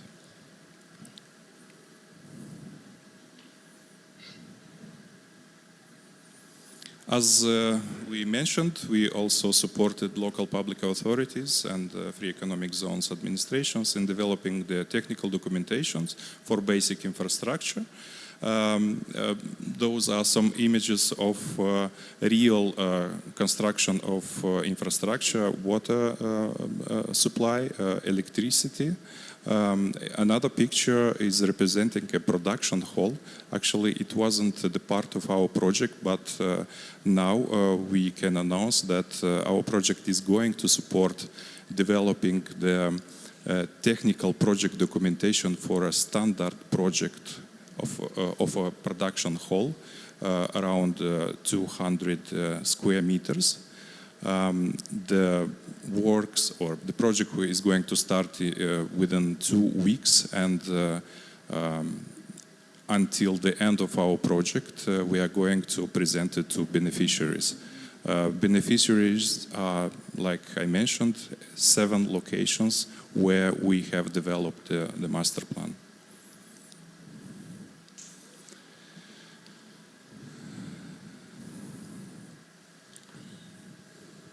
There is a small video, but I don't know if the crew could help me to put it on. It would be nice. Okay, that's the picture of the, not picture, but a movie, 3D movie of one location where we developed the technical documentation and the master plan.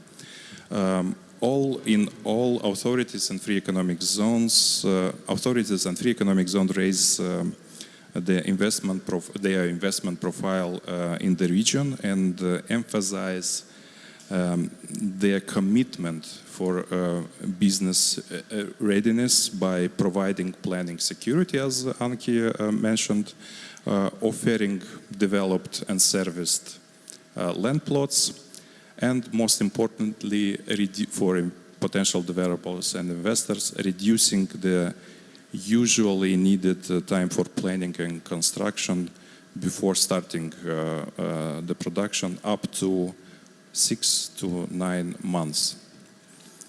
The availability of industrial sites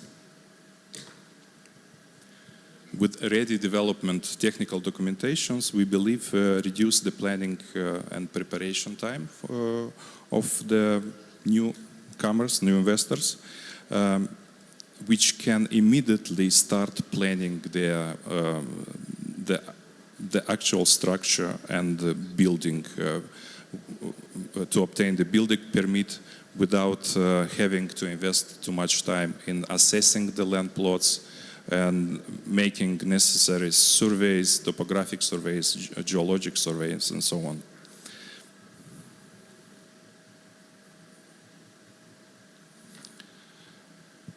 Marketing is also one of the main part of our project, together with the Moldovan Investment Agency, Free Economic Zones and local public administrations. The project supports marketing activities. Those are the pictures from the thematic fair in Expo Real, where Moldova is present fourth year in the row. In October we are going to be there again, exhibiting what we just showed to you. Exhibiting the potential for developers in free economic zones, but also not only. So we are trying to make visible Moldova in that thematic fair. So the last slide. Those are the pictures of the crew who worked in this very complex and big project. Björn Vogler, Torsten, Oswald, Anke Kusel. Björn is an economist, Torsten is a civil engineer, and Anke is an urban planner. And my personal contribution was throughout GIZ. We invite you to visit our, Igor is going to mention it in details probably, but we together are planning to go to Munich and to exhibit Moldova and this year as well. Thank you very much for your attention. I'm here to answer all your questions if you have any. Thank you, Anke, as well. Thank you. Yeah, thank you, Marian. Definitely we are going to the biggest event in real estate, the Expo Real, to impress and to fish some new investors here, big investors in the real estate, especially in industrial. So please meet us from 10 to 13 October at Expo Real. Next, it's a wonderful speaker. It's Miranda Ignat, who comes from Romania. It is a very interesting theme. She will speak about the top 5 trends and solutions for industrial real estate. I was hunting for such a speaker because it's very important to be in trend, to have relevant solutions, and you know, now all the digital part and solutions are coming very fast to our... Miranda, please, the floor is yours. Thank you so much. I hope that you are hearing me right. If not, just let me know. I will use some headphones. Everything is perfect. Okay, super. I will not have a presentation. I will just speak really a bit with you. Thank you for inviting me here. I am very glad to see this initiative, and I hope it's the beginning of a beautiful friendship, as they say. I am a co-founder of PropTech Romania, which is an NGO that deals with connecting and facilitating the dialogue between real estate traditional actors and what we call innovation technology drivers, meaning startups or tech companies that are developing solutions for the real estate sector. Now, what is PropTech? Property technology refers to any digital solution, whether it's an app or a platform or whatever else, that relates to one cycle of the life of the building, from the construction phase to its operational phase, going through sales, marketing, and so on. Now, I know you're expecting trends from me, and I don't want to be like a recorder of the Gartner hype cycle, so I will not tell you what are the hype technologies at the moment, because I don't believe that will help you. I believe the best technology is the one that suits the needs of your company and the needs of your clients in the end. So when we are looking at technology and what's happening, usually we say that any sufficiently advanced technology is indistinguishable from magic. And let's see a bit what this magic is looking like. Imagine at the beginning in the industrial or logistic areas, we just had the building and that was it. What happened then is that we needed to automate some things. So we had the first types of automations that usually were man-made. So we had an equipment that we had to start ourselves, to heat, to do stuff. Now we have the next step. We have a remote. We have a sensor that tells us something is wrong and the equipment is starting.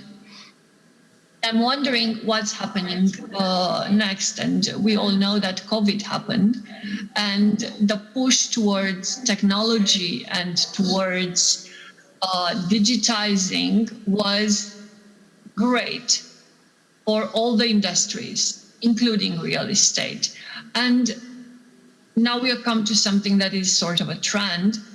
Everything that means remote access, remote visualization, remote sensing of something, remote control, but in the same time, the capacity of a property manager or an operator to understand what's going on with the building and not be directly inside the building or at the location when that is happening. And because we were talking about magic, we come to the discussion about digital twin. And I want to share with you a bit, few ideas about what a digital twin is.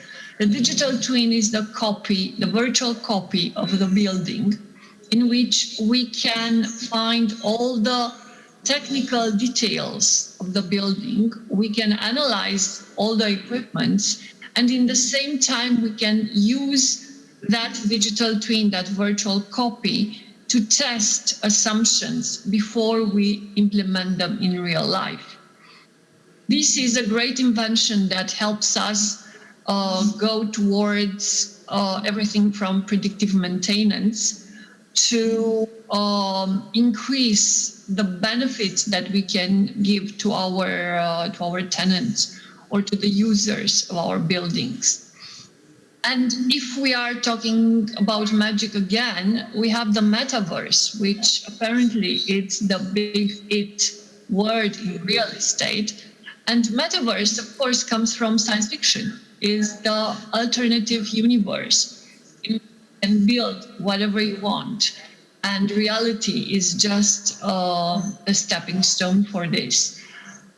I don't know how much of the metaverse we will actually see in practice in the near future, but I know that this online, offline, digital, and in-person mixture will continue because look at us. I am right now in my home in Cluj-Napoca in Romania, and you are in another country, and we are having a conversation and we are interacting in an event. So this mixture is for sure here to stay. Now if I'm going to go further into the so-called trends, I see a lot of consolidation happening in the market. So at the beginning in PropTech, as in any other industry that adopted digital solutions, we had apps and solutions for tiny bits of problems. And for a while that was okay. Right now what we are seeing on a bigger scale is an increase of merger and acquisitions. A lot of big companies have started to buy smaller solutions and integrate them into their products because we already have 1,000, maybe not, but more than 100 apps on our phones. We don't need another 10 that each does one specific, very tiny thing. We would like to have something that can help us on several directions. And consolidation, I think it's also here to stay and accelerating. Now, Of course, as in real estate, we also talk a lot about data, and Excel is probably our best friend. But data, all the data that we are gathering and the data that we need to interpret, they need to be automated and set in a context that makes sense. I think, or I wish that the days when we invest a lot in an office building or in an industrial complex, but the access of visitors is happening by signing the notebook at the entrance by hand and seeing everybody's data that was there before you are gone. And we can have an app that helps us analyze what is the influx of visitors and give us informed information about our assets. So data analytics, interpretation, and more sophisticated tools that help us to make decisions are something that real estate is also going to start using. It's happening in banking and in fintechs for more than a decade now, so it's high time it comes to real estate as well. If we are talking about data, the natural jump is to AI. And AI and machine learning are a bit of a overused concept in the latest years. But what I learned with in working with startups is that sometimes we are using humans, or we are using for some tasks the wrong species, let's say, species. We are using humans to do tasks that are repetitive and boring and that are setting them up for failure. This is why I will bet on AI and machine learning in real estate, because it gives us the freedom to focus on human interaction, on connections, on empathy, on things that are really specific to us humans, and leave the automation to machines. And it's by no chance that UiPath has this increase in popularity and visibility lately, and you will probably see a lot more in the near future and hear a lot more about every kind of robotic process automation and AI taking over some of the most repetitive tasks that we don't like that much. Now, I would go further and talk about the one ring to rule them all, as they say. Remember when I talked about consolidation in towards the beginning of this discussion, and I told you that there are so many little apps and features that will start to consolidate into one comprehensive product. What we have right now in our buildings is at least a dozen of different systems that none of them is communicating to each other or to a central system. Just think about it. You have the access control, you have the security cameras, you have the fire detection, you have the air conditioning, you have the heating. You may have a lot of other systems, each with its own proprietary language, sensors, hardware, wires, everything is happening. And they are not communicating with each other. And you, as a property manager or operator, have to take a decision by jumping from one system to another. And one of the trends that I see in the past year accelerated are solutions that are capable of gathering all this information from all the systems, agnostic of industry and technology and way of transmitting the data, and give you back the data in a consistent form that helps you take informed decisions. That will be about about all, I know I said only 5 trends. I hope I ticked that box. And I am here if you need a discussion on a deeper level what's going on in technology and how a particular technology can make sense for your own company. Because as I said at the beginning, I don't believe in a pill that makes us innovative overnight. I believe we have to look what's on the market and adapt and take whatever fits our needs, our company, our clients, our users. Thank you very much for the wonderful speech. We, with your permission, will share your contacts with our local companies in order to contact you for further information. Now we'll go further to the next speaker. It's one of the president of ADIL, one of organizers of this wonderful event. Mr. Sergei Gobzhila. When we first met, he showed me a presentation regarding the light industry. I was really impressed, and I think this one is one of the best solutions for the industry, for the real estate industry in Republic of Moldova. So that's why I'm very happy to present you this speaker and also his content and presentation. Please. Здравствуйте, уважаемые друзья.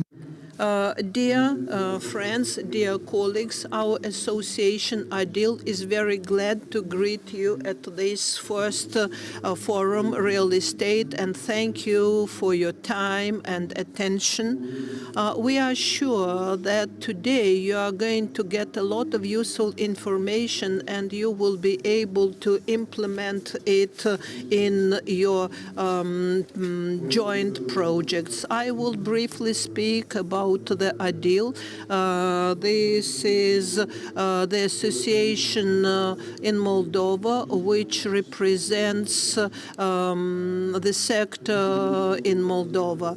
The development of this sector is extremely significant for Moldova, for the development of its economy, and it allows to create new job places, and it works on traffic of goods. We try to develop the relations with different actors here, and because of this, within the framework of the event, we bring together the organizations working in residential real estate, trade real estate, warehouse real estate, and also the companies which provide financing, modeling, certifying, and investment.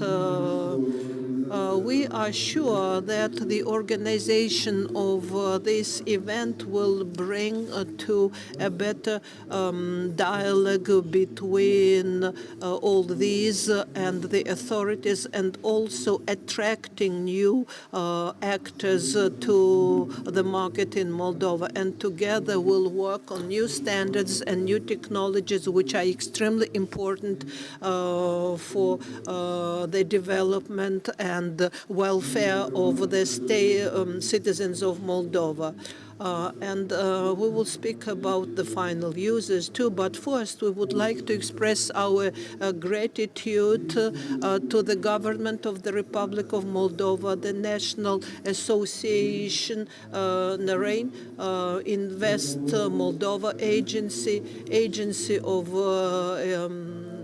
JZ, and also Trade of Commerce of Belgium, Moldova, and everyone who are here on this market. A few words, well, some information about the examples and things that must be used in Moldova, and the main formats which are on the real estate market. We know very well about the residential real estate. It is apartment blocks and also countryside trade real estate, which is commercial centers, malls, and it is the most popular format now. And of course, the third one is the subject of our today's presentation. This is warehouse real estate, which is represented in the segments of big box, which is warehouses up to 10 meters height. And we are sure that the next one, light industrial, will be one of the most popular forms. I would like to show what the market looks like now. There are a lot of formats, there are a lot of different stories and a lot of problems which need reconstruction to meet the European requirements and standards which we must bring here. The main format which we inherited from the Soviet time looks like this, and this is C segment, or S in Russia, the Soviet fund, 10 meters height ceiling and more, which can be used by in modern formats which are necessary for industrial complexes. The main problem that the owners of this have is no representative office.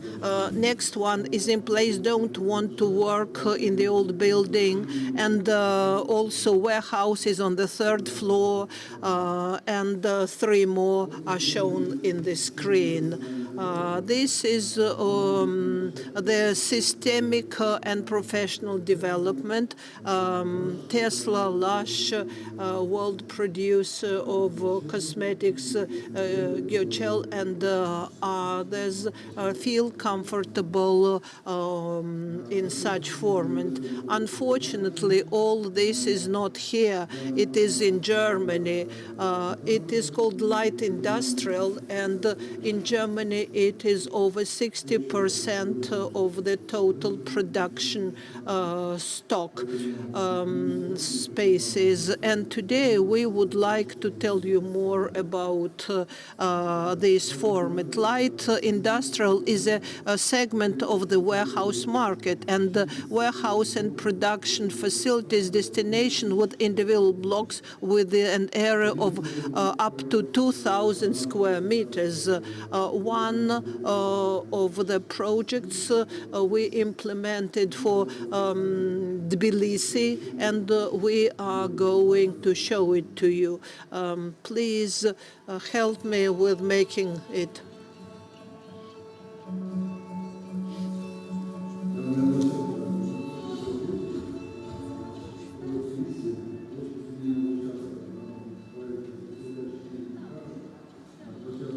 Four hectares, over 26 meters of warehouses.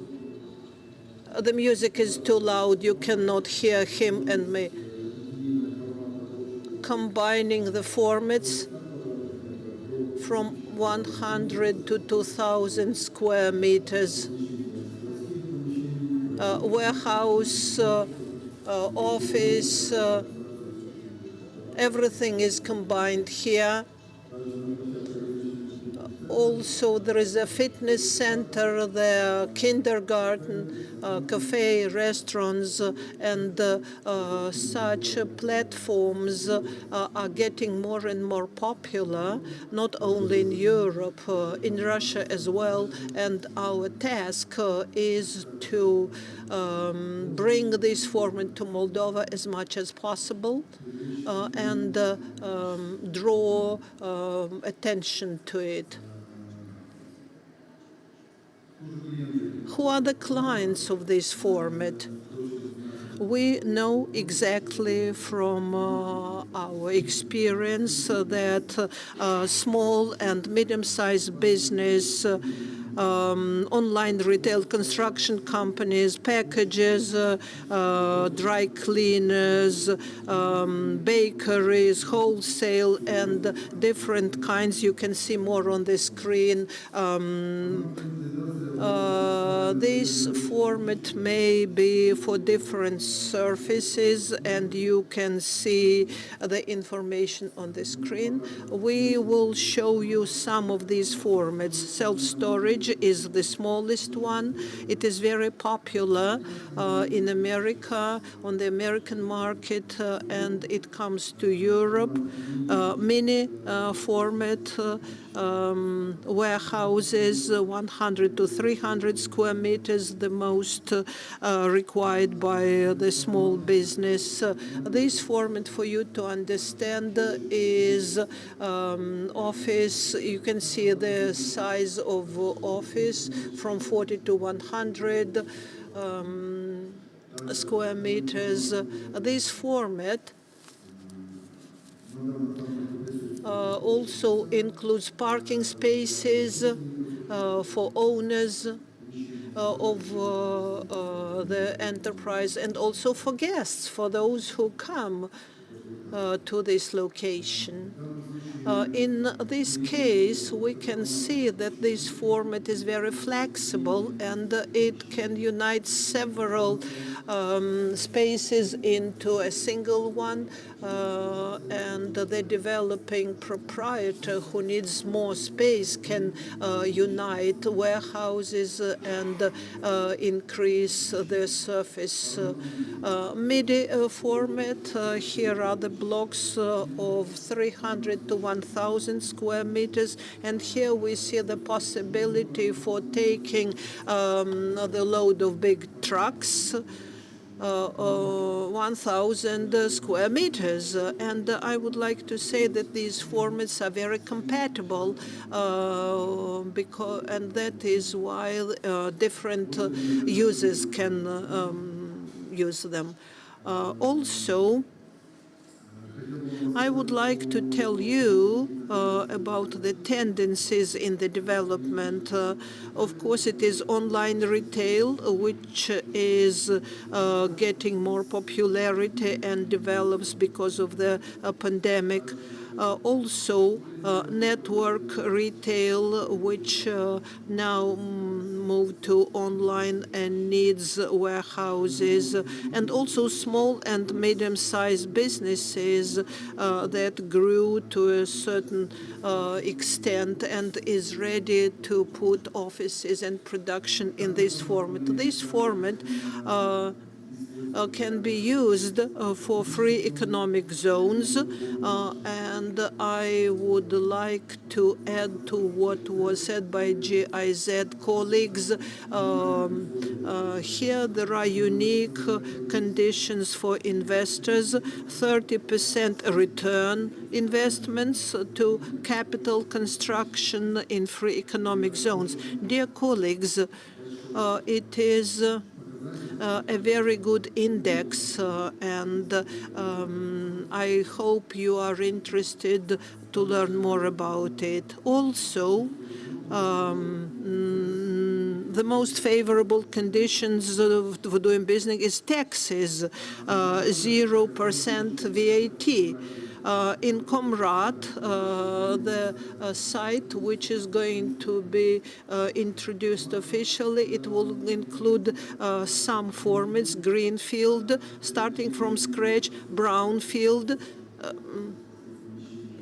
So greenfield starts from scratch. Brownfield is going to include typological constructions on the site which has already been used. You see the size on the screen. And the third is build to suit, which is meeting the requirements of the client, and it will be with the help of the local companies and government. We are sure that this format will be of interest for international companies, and international companies who are residents of the free economic zones will be interested in, and will be pleased to collaborate with the partner companies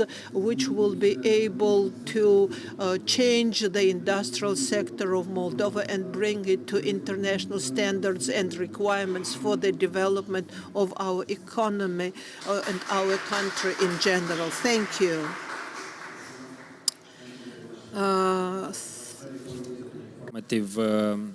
Presentation. What I do like in the business, because they converting the figures in a very interesting way. So even I would like to invest in the free economic zone now. We will go next with a success story, a company who is operating in the real estate industrial market, and Mr. Stratan, who is working in this field more than 15 years. Mr. Stratan, the floor is yours. Bună ziua! Salut toată! Hi everyone.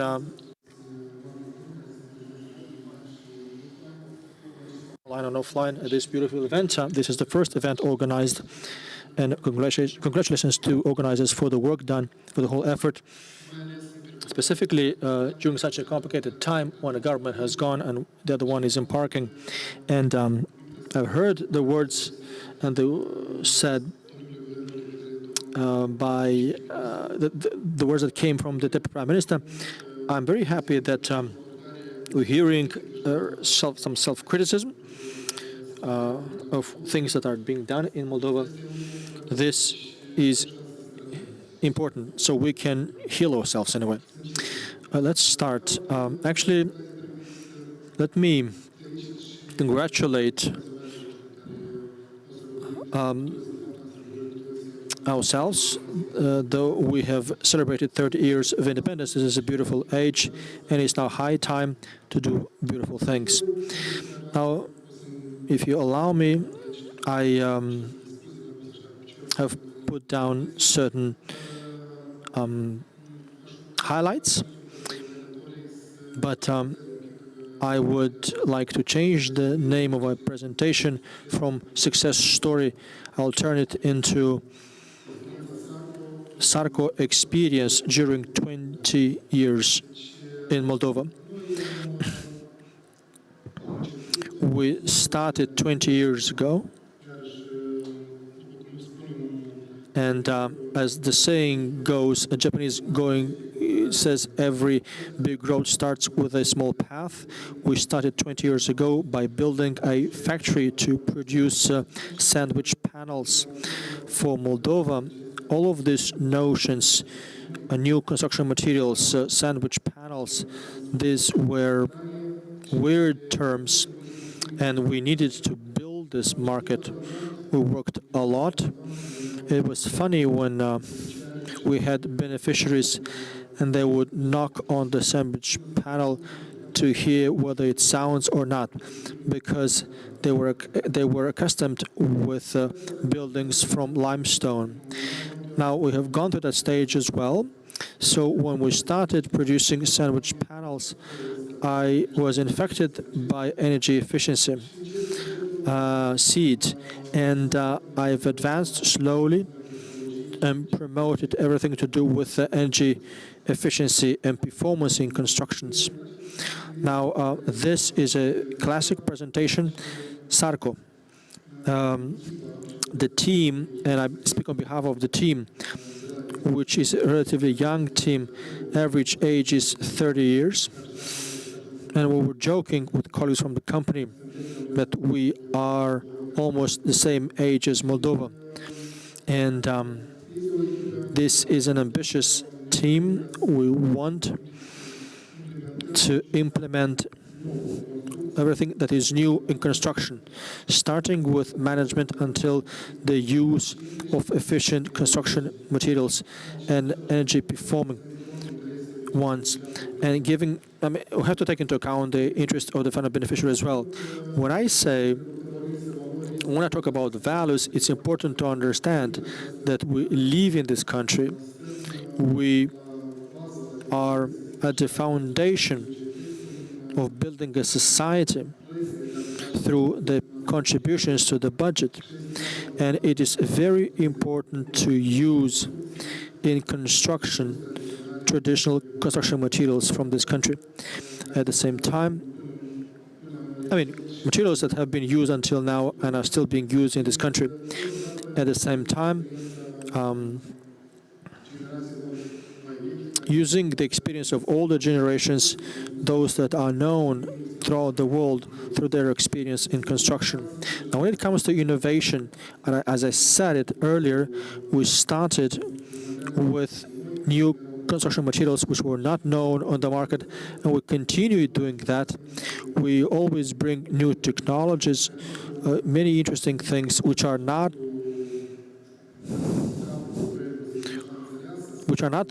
very understood by people or by the designers, but we are insisting and we are able to promote them. We have a new technology and we're very proud of it. This is Polytech.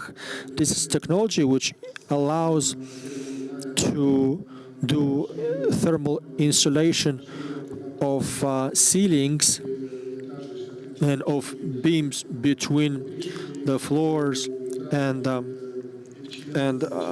beneath the ceiling, and that allows us to insulate them very, very well, and many other technologies, because there are so many. Now, when it comes to performance, we're focusing on the interests of the beneficiary. Specifically, we do everything it takes so that during the project, the beneficiary could save money, literally save money. And as a result of the project management in an appropriate manner. Now, there are different approaches from the beneficiary and from the designer, but also from the implementing team, SARCO team. And our opinions do not always coincide. There is a permanent discussion during project implementation so that at the end of the day, we would have a high quality and good product. So 20 years of experience, I think this is not the peak yet. I really want that this company would be owned by SARCO team. This is a young team, and they would start managing together with my children who are already involved in this project.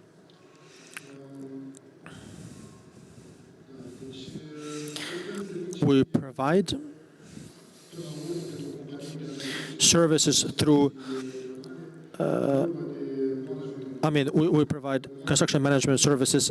When we talk about construction management, we talk from A to Z, from the beginning, from the idea, ending with the completion of the construction. We provide design services, which is very important. Any construction starts with an idea. You switch from an idea to the next stage. This is a well done design. It means that you have a good construction.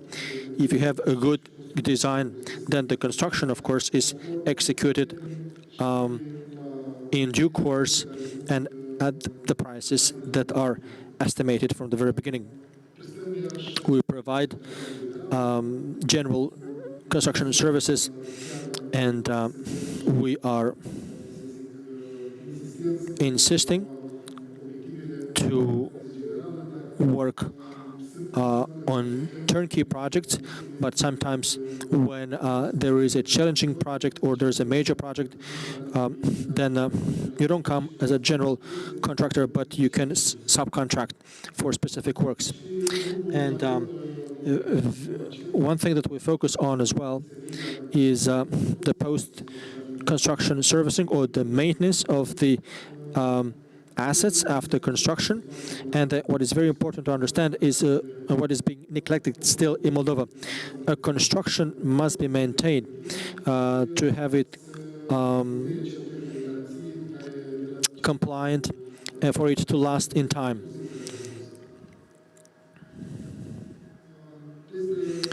Now, when it comes to competitive advantages, I don't think I should describe those. We are a young team that wants to provide turnkey services or projects, and we use all new technologies on the market which allow us to build.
We stopped here. Apologies for this.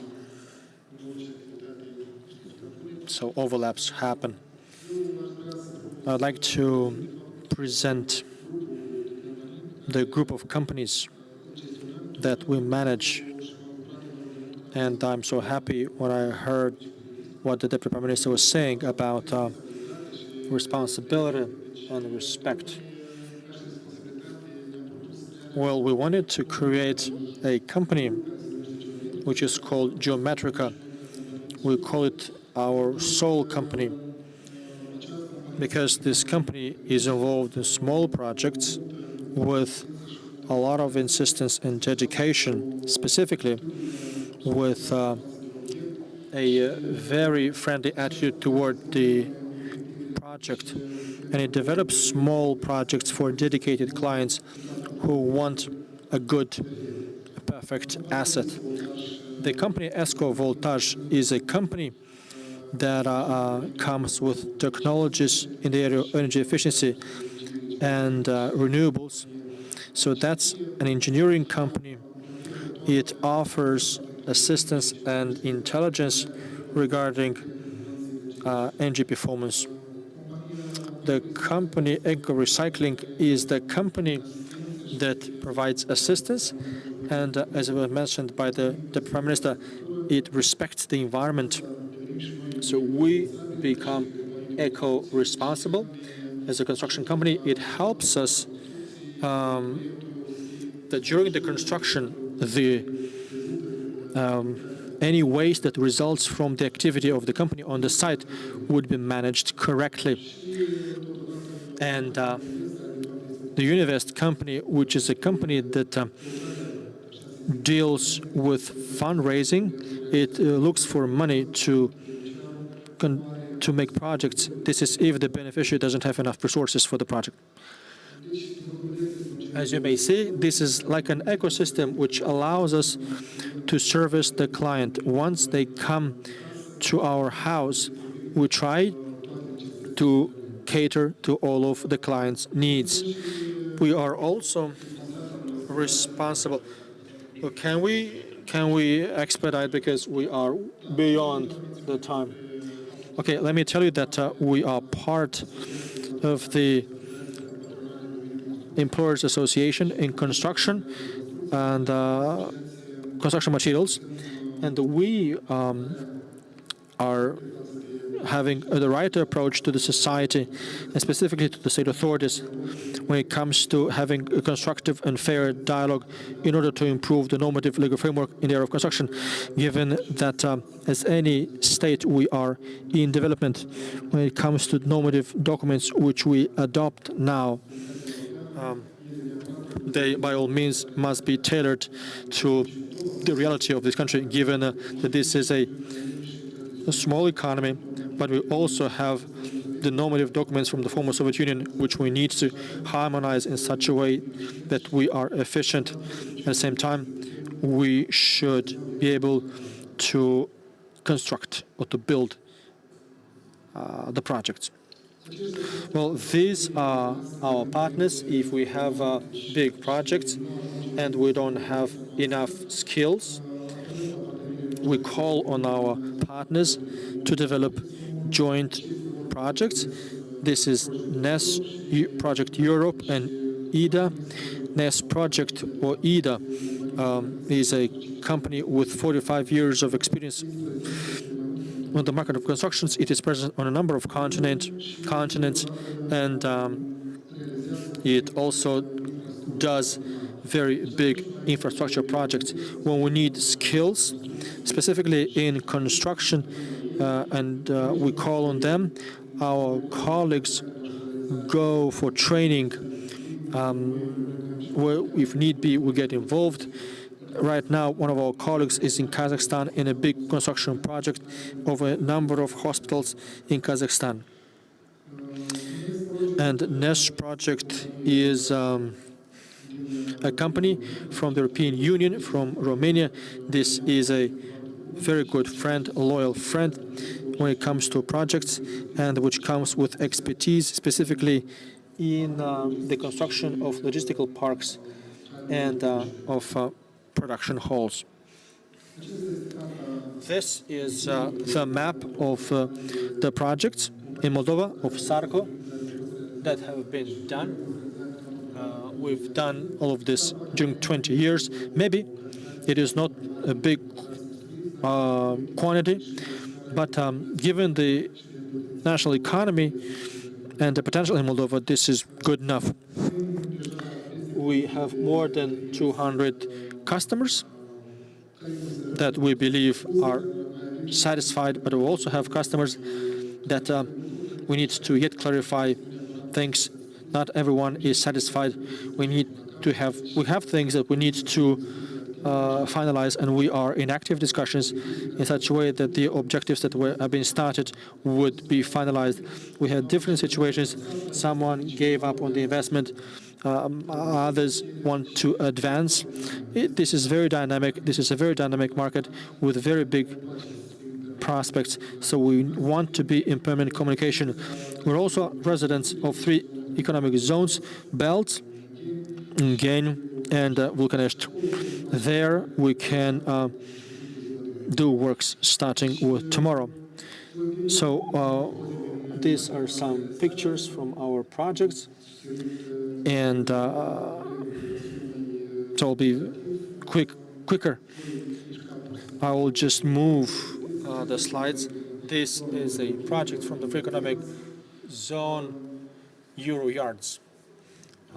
This is an agricultural project. This is a packaging house, storage and cold chain. This is a short list. We have many, many more projects, but wanted to show you the areas of involvement.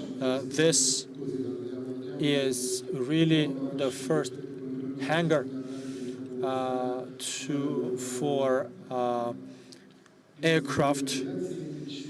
So this is a project done, and I'm very happy to have seen here a colleague with whom we've done this project together 10 years ago. It has been built on Chisinau Airport. This is how it looks. These are energy infrastructure. We are building this kind of interesting assets. UNO market, this is how it was called at the time. Now it has a different name. We were subcontracting It was metal constructions, sandwich panels, and hydro insulation. This was done by Sarco team. This is a project in the area of quality, product quality infrastructure. This is a Tudora border crossing for ANSA. This is a turnkey project funded by the World Bank. This is a project which has been completed recently. This is the office building of the GBG Al-Bishara corner with Petroraresh. We're building this as well.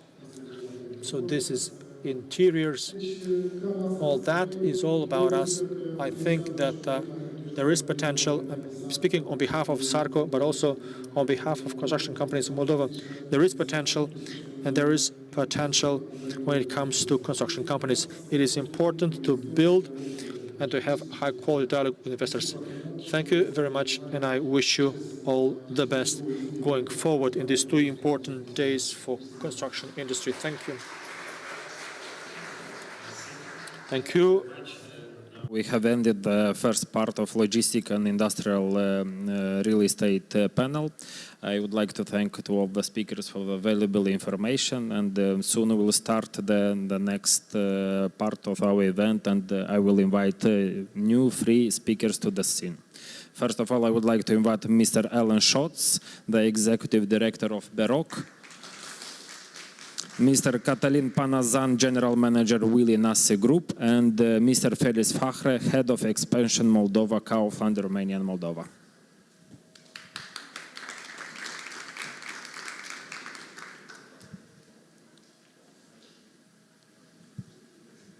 As you want, you can sit as you want.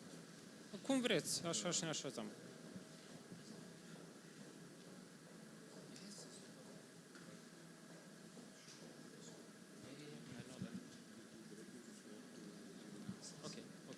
If you want, you can.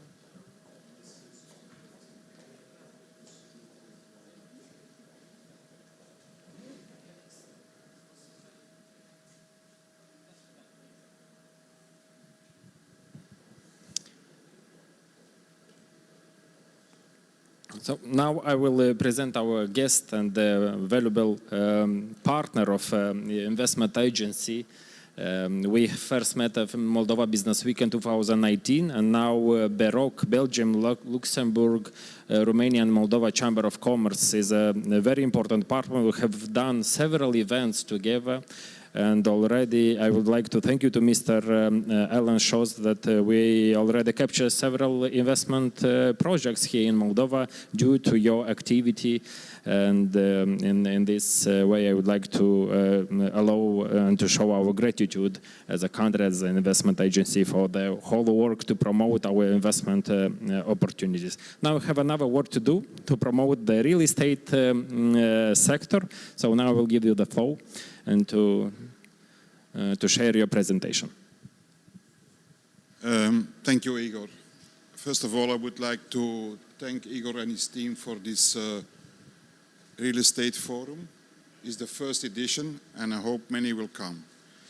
I'm Anna Schatz. I'm the Executive Director of the Belgian-Luxembourg-Romanian Chamber of Commerce. You see on the screen a few milestones, facts and figures about the Chamber. So in 2012, the Belgian ambassador in Bucharest wanted to set up a business club, a professional business club, to help the Belgian companies in their activities in Romania. Myself, I became president of this association in 2014. But of course, everyone had a professional life. It was, for me, a Sunday morning job. In 2017, I started to work full-time for the business association at that time. We got then the accreditation from the Belgian Federation to be a bilateral chamber of commerce, Belgium-Romania. And in 2019, we added 2 countries to the name. It's Luxembourg and Moldova. In end of 2019, during the Moldova Business Week, we kicked off our activity in Moldova. But unfortunately, due to COVID-19, this is the first live event that we are participating. So let's hope that we can meet each other more in the future. Here you see a little bit the structure of our Chamber of Commerce. If you know these companies, there are also a few companies very active in the real estate. The rest of the presentation I would like, in fact, to skip because a Chamber of Commerce is a Chamber of Commerce. But what I would like to stress is the following. Belgium, as a country, is the top investor in Romania. So what we would like to do is copy-paste in Moldova. And a success story in Romania is the company next to me here. And that's why I'm going to keep it short and I give directly the microphone to Kathleen. Okay, thank you very much. Thank you very much. Thank you, Alan, for the nice introduction. May I have the pointer, please? Good, so I've seen in these presentations a goodwill from the political environment to develop the real estate and the industrial. I've seen a lot of intention from the investors and the developers to develop the real estate sector. But at the end of the day, you need somebody to get the hands dirty and to execute the works. So this is actually us. We are a construction company. Of course, just a second to see exactly where should I push.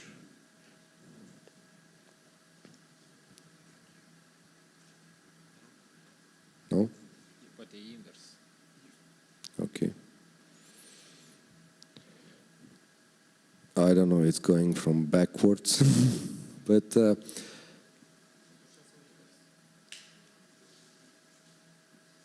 okay.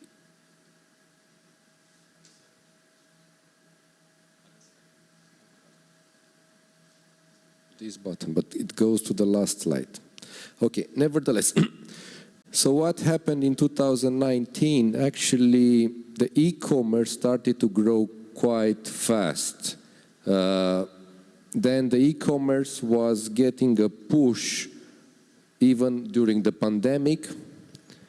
So there are some figures presenting that logistics center, and you've seen also in the presentation of the Colliers, that logistics center is the winner of the developer in the last years.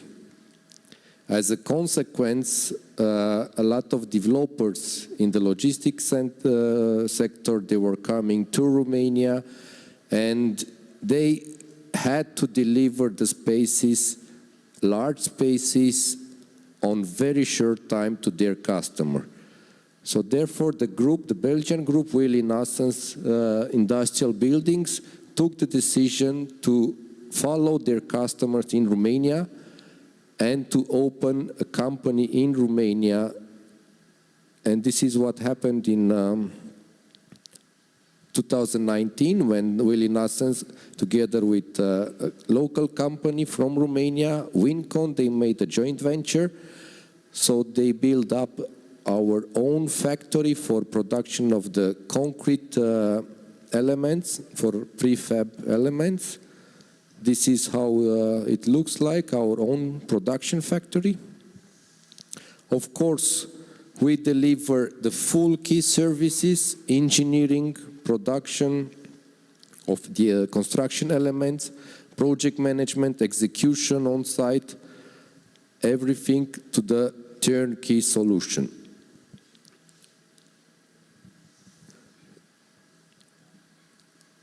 This is exactly what I mentioned before. In 7 simple steps, first, We just need to see the investor idea, then we prepare the price, we prepare the design and engineering, we manufacturing, we construct the project, and then we simply hand over on time. You will see some projects that we have done since 2019 till now. These are really large projects in logistic buildings, and I can tell you that the average delivery time it's 6 months for such projects. For example, this one, people which are from Romania, most probably they know this is the most recent outlet center in Bucharest, east of Bucharest, towards Constanța.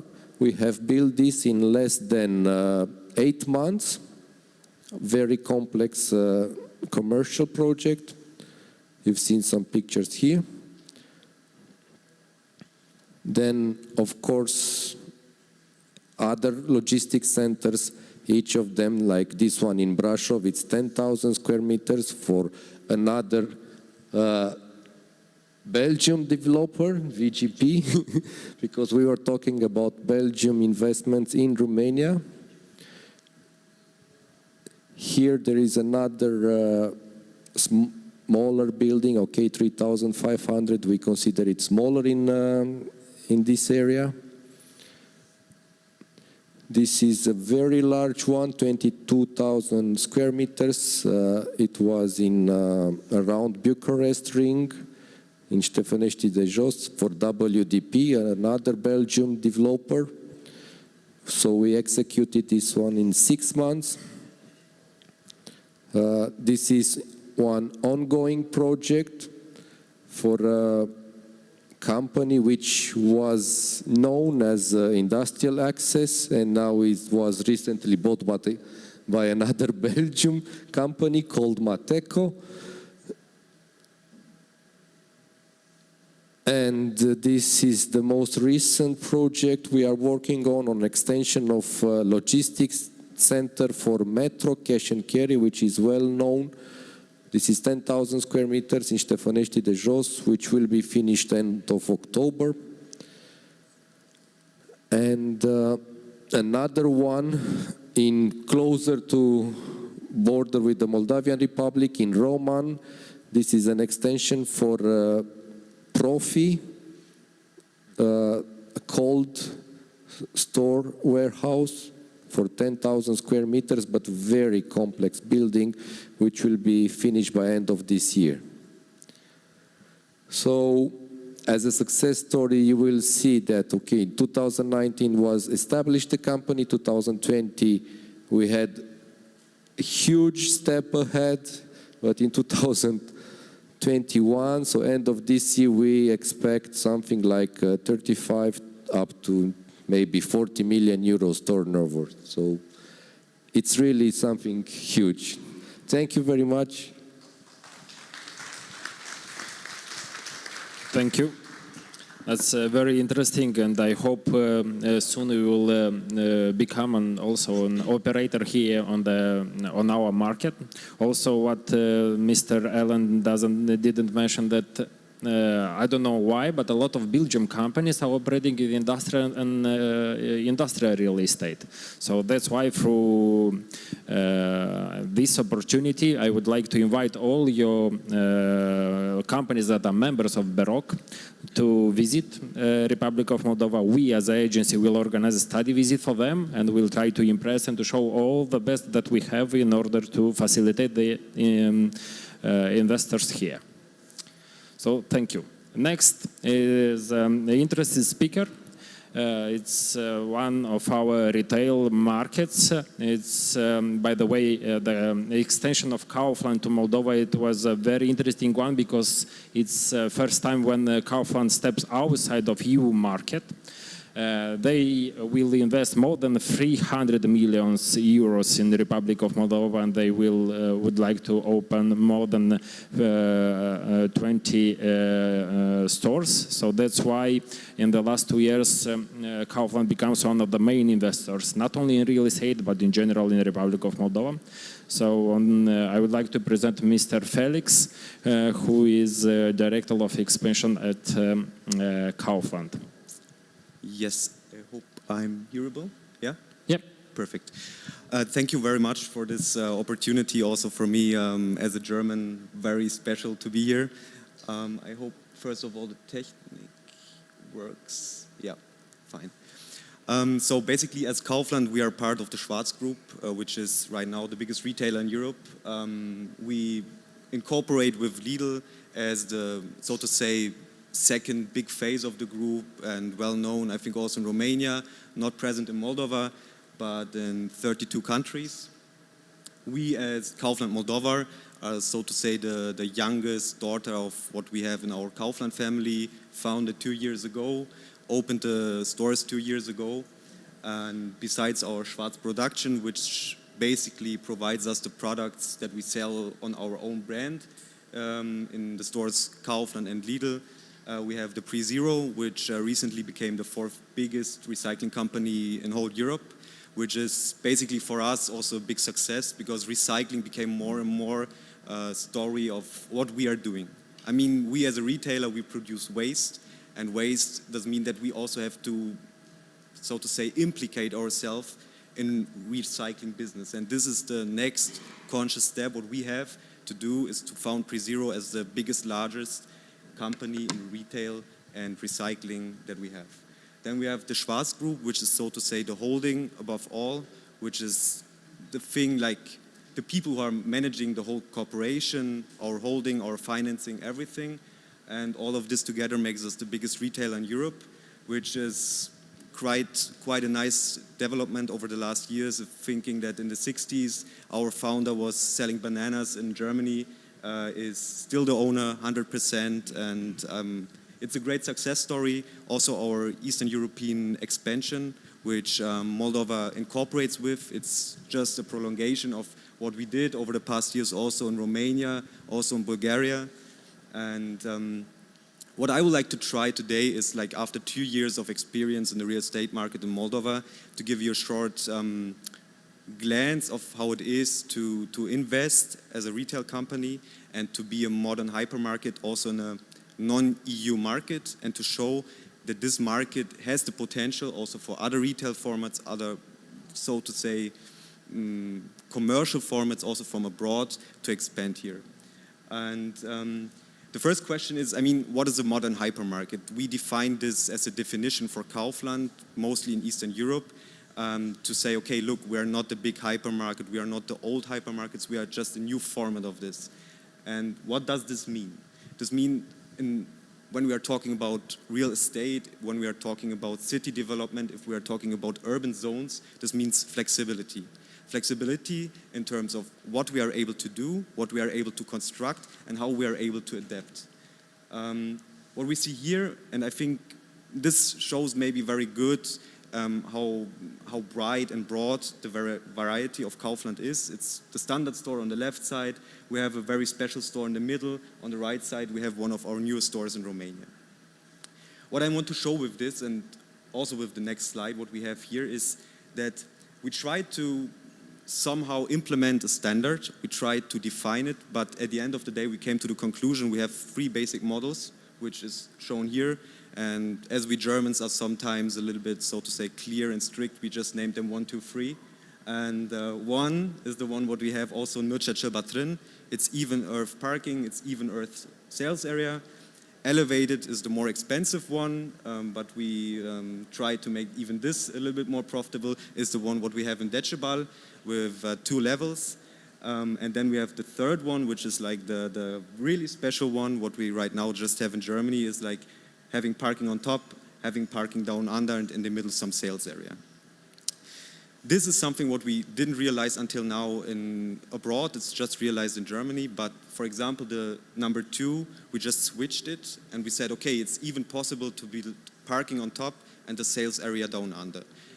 This is an example what we have from Galați, very close to here, where we opened the store recently. And besides that, I think this shows how flexible we are and how ready we are also to adapt to market circumstances. This also comes along if we're taking into consideration also the nice video that we've shown at the beginning of our magazine in Decebal. Even though this was the first store we opened in Moldova, we were not afraid to go this path because we were convinced and we were seeking for the opportunity to open a store right there, right at that plot, and no other alternatives. And we just invested, I think, over 25 million euro just for this store because we believed. And after 2 years, and this is something what I want to propose for every investor coming to Moldova, we see the results, and it's shown that the sales and the client experience just reflects and refers, and so to say, legalizes this investment of 25 million euro for one store.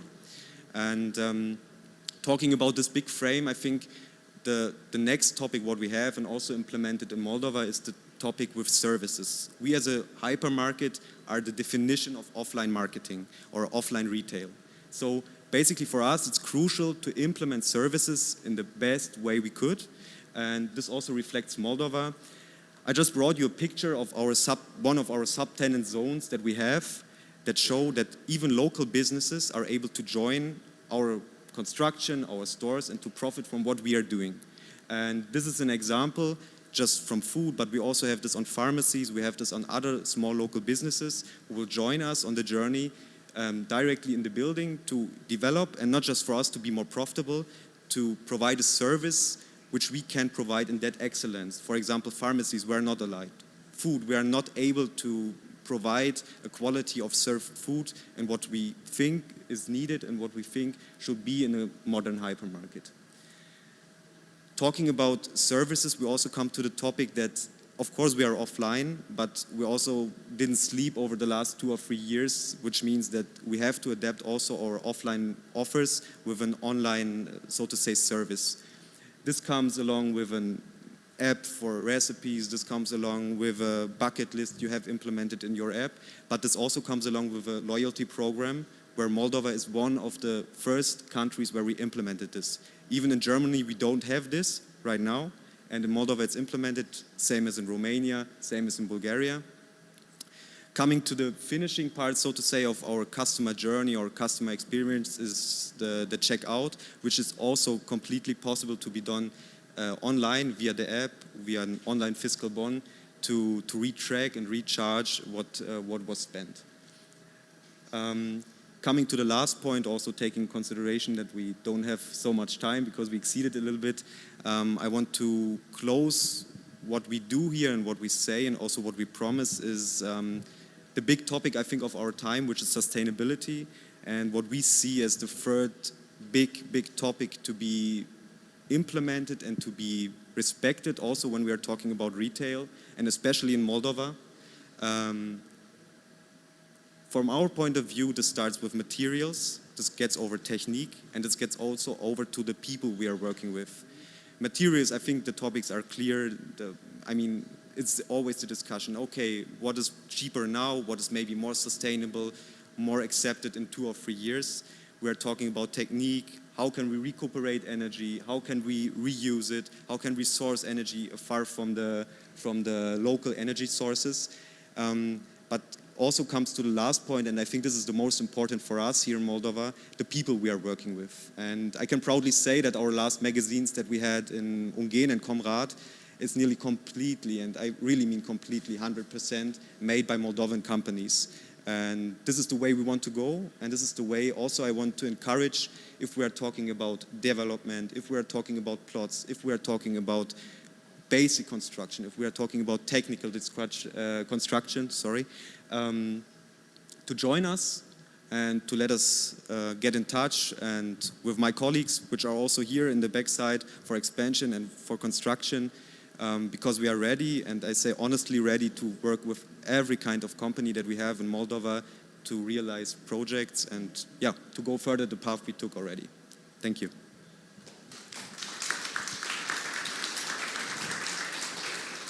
Thank you very much, Felix. Definitely, Kaufland is one of the examples as an investor, as they are following the infrastructure. As our Ministry of Infrastructure have mentioned, that is very important that the developer to follow all the rules, and as a consumer, I definitely prefer to go to Kaufland because of the infrastructure.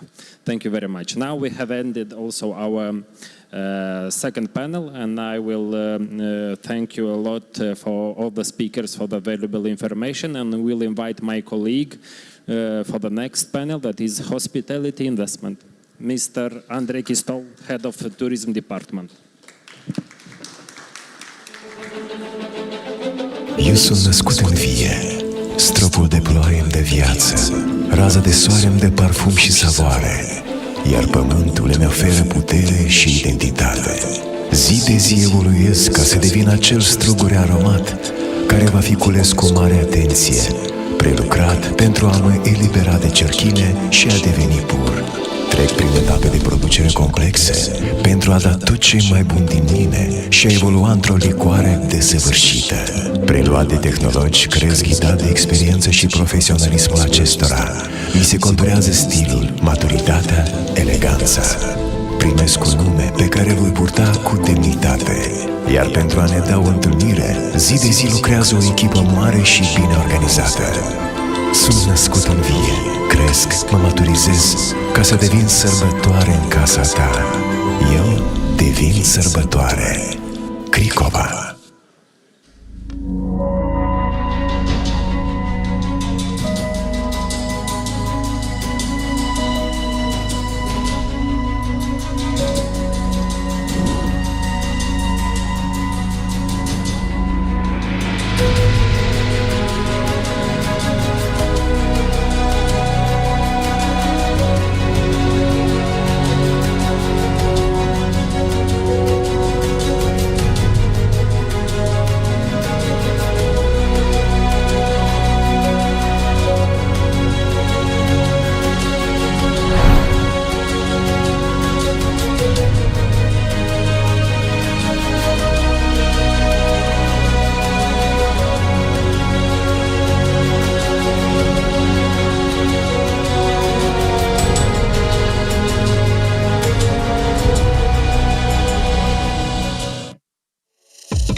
Ladies and gentlemen, good afternoon. My name is Andrei Chistol. I am the head of Tourism Promotion Department in the Invest Moldova Agency. We are proceeding forward with a panel dedicated to hospitality investment, and I have two outstanding speakers to invite to this stage. First, it's Catalina Toma-Roșu, Development Director at Accor Group. She will join us online from Bucharest. The second, it's Ivan Kiseev, Director, Russian CIS International Hotel Development, Marriott International. Hello. First thing that I would like to, which is important to underline when we discuss about hotel investment, is that hotels are unlike any other properties, and it's a real estate property, but in the same time, it's a very different than our property type. So today, we would like to address some very important topic, like what is important to invest in hotel, and what are the risks in that sense. What are the approach and what is the approach to a hotel investment differently than our real estate investment, and what drives the success of a hotel? My first speaker will be Catalina. Catalina is current Accor Hotel Development Director for Romania, Bulgaria, Republic of Moldova, and Czech Republic. Accor is a leading hospitality group consisting of more than 5,100 properties in more than 110 countries. Catalina started working for Accor Hotel first in 2009, before the group being divided between hotels and services. Now today I would like to ask Catalina to share her presentation and experience from Accor Hotel. Thank you very much, Andrei. Can you hear me? Yes, yes. Okay, great. First of all, thank you very much for the invitation. It's great to participate on a real estate forum in Moldova. it's great to see that the country is really moving towards a development in all directions, which is very important. I will put the presentation, and then I will be happy to reply on your 3 questions as part of a free discussion. Just give me a second.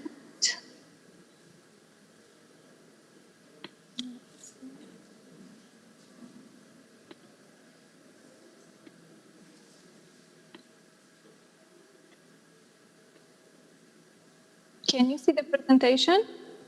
Yes. Okay, great. Annotate. No?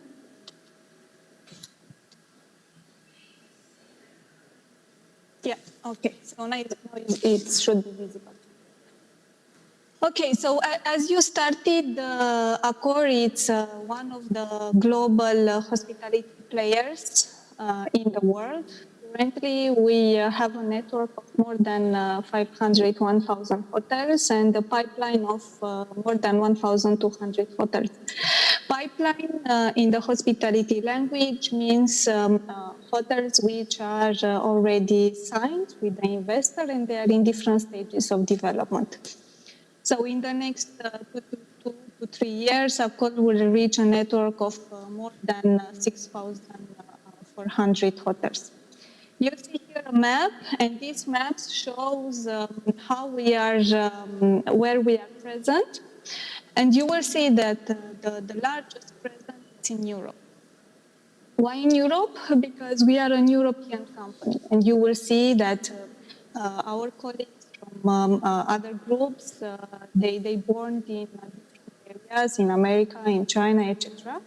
And their presence is mostly built up there, as our presence is built up in Europe. You will see that actually we have all around the world, we are leaders all around the world except the South and Central America. Here you have a closer look actually on the Northern European hub. This is because Accor is divided in 5 big hubs. Yes. Cătălina, cer scuze, dar puteți apropia. Catalina, I'm sorry, but we cannot hear you very well. Could you come closer to the mic, maybe? Is it better now? Well, sort of, yeah. Pot să vorbesc mai tare dacă nu. I can speak louder if you cannot hear me well. Yeah. Spuneam că aici avem closer picture on the Northern European hub. This is because Accor is divided in 5 big hubs. Europe is divided in 2. Now Northern Europe and Southern Europe, and then we have the big hubs, America, China, Africa, and Middle East. Here you see also Moldova on the map, because on Moldova we have today an existing open hotel under our brand. I'm moving forward to explain a bit what is Accor and what are our services. So Accor, it's a manager, it's an operator, a franchise partner, it's basically a service provider and an experience creator. We are a business which is committed to our guests, our partners, and our employees, our tenants, yes. So we don't own hotels, yes. Our network is built up via asset-light agreements. Asset-light agreement means franchise and management agreement with our partners. Good. Here you will see a diagram which shows the fact that Accor is an augmented hospitality player. What means this augmented? It means that we are not only a hotel operator, but we are working to provide different experience and services to our partners and guests. So here on the right, you will see that we have the life direction, where we have a portfolio of more than 39 hotel brands. Then we have the play direction, which is focused on the F&B and lifestyle experience. The caring, and this is because of our artists, our talents, the business accelerators, which are driving business to the hotels of our partners, and the part of co-working revolution. We have also options and brands for this co-working proposal. Here you have a table of directions, which I just explained. Here is the brand portfolio. In each category, so we have brands from classic to collection, to lifestyle brands, to resorts, extended stay. Extended stay means apart hotels. Branded residencies, and branded residencies means that you can have together with a hotel component also apartments which are branded with the brand of the hotel, and you can sell these apartments as branded to individual owners, yes, which they can enjoy a la carte services or the core services of the hotels. Here on the right-hand side, you can see the co-working part, the Wojo and the Mama Works, and then the other type of services and business which we are providing. One important direction within Accor is the FB&E. FB&E comes from food, beverage, and entertainment. This has developed a lot within Accor in the last year. We acquired experience from SBE, from Ennismore. These are lifestyle and entertainment companies.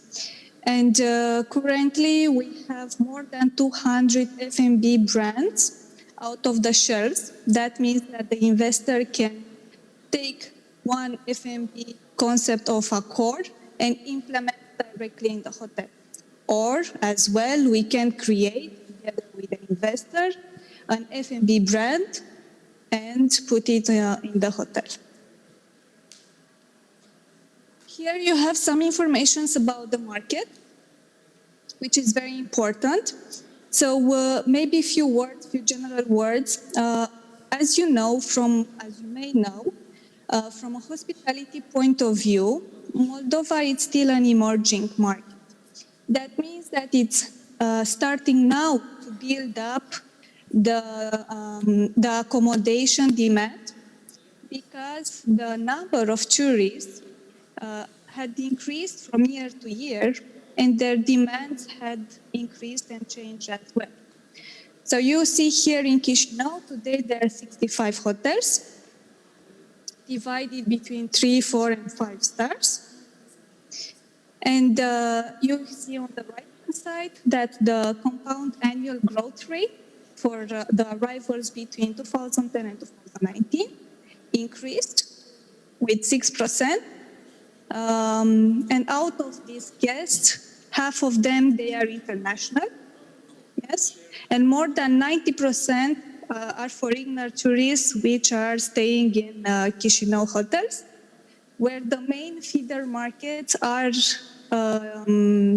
European markets and Russia. So you have a lot of guests from Romania, Ukraine, Germany, Italy, Turkey, and Russia. And here on the left, you have a core existing network, which is Birds Chișinău and a gallery hotel collection. I will come back on this later on. Here it's a slide about the synergy and the strategy of Accor between Romania and Moldova.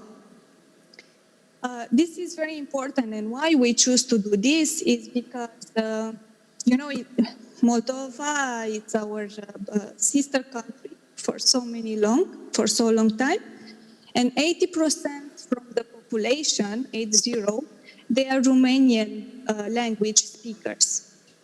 This is very important for Accor. This is because we have a head office here in Bucharest, and we can provide support in the mother language very easily. You see here the network and the pipeline in Romania.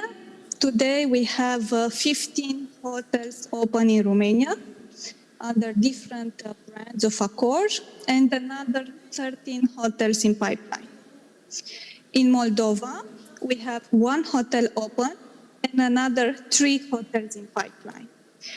This will be communicated in the next months. I can tell you that these are brands from different categories because our strategy is really to have a different network in Chișinău to offer each hotel in each category to be the best. So we will have the best 3-star hotel, the best 4-star hotel, the best 5-star hotel, and the best luxury hotel. So the idea is to have really an offer to satisfy all the requests of the travelers and build up on the distribution, to increase the distribution power. Because this is very important on a hotel which is affiliated to an international brand to receive new reservations. Here it's a small description of Bert's Chișinău M Gallery Hotel Collection. So M Gallery, it's a label brand. It's a collection brand. That means that you can put it on an existing hotel which has already a story behind. Yes, it's a boutique hotel with personality for memorable experiences. And Bert's was ideally for this because they really offer the unique way of the Moldovan culture. And you have here a few pictures from the hotel. I'm sure that everybody in Chișinău knows very well the hotel. This had opened under Accor in December last year. And I hope I was short enough. I know that the time is very important for everybody. Catalina, thank you very much. Well, it's for this interesting presentation. Unfortunately, it was quite difficult to listen to you, but of course we will share your presentation. And I would like to thank you and for your approach and your opportunities regarding the, let's say, developing the tourism infrastructure between Moldova and Republic of Moldova. Now our next speaker, it's from Russian Federation, representative of Marriott International. Ivan joined the Marriott in March 2015 as a director for development in Russia and the CIS countries, based in Moscow. Prior to join Marriott, Ivan held the position of Vice President for Jones Land LaSalle, where he specialized in strategic consulting, valuation and investment advisory across Russian and CIS countries. Ivan, please, you have the floor, and please share your experience regarding the investment in hospitality and in hotels. Thank you very much. Good evening, ladies and gentlemen. It's a pleasure to be here. We finally got to the hospitality. Catalina set the scene with interesting description and insight on the pipeline of major international company having in Moldova. That's really reassuring to hear that apart from 1 hotel existing, they will have 3 more in the pipeline. I would like to talk about Marriott International and our outlook or our view on the potential investment here in Moldova in the hotels and hospitality sector. So Marriott International, I will not keep you long on the general presentation of the company. So you probably know the brand. Marriott Bonvoy is our loyalty program, which is the biggest loyalty hospitality program in the world. We do have a global footprint, all the continents, 133 countries, a lot of rooms and a lot of hotels, almost everywhere, but not nearly enough, yeah. So we do work with 30 brands. Each brand is a growth platform for us. You can see here that it spans from a luxury segment to budget. So anything from Ritz-Carlton, Bulgari, St. Regis, W hotels to Aloft, AC, Moxie, and anything in between.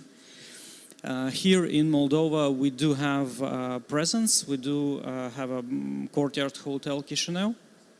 It's our mid-market brand, probably the most known and the most widespread mid-market brand our company develops. In total, we have now operating.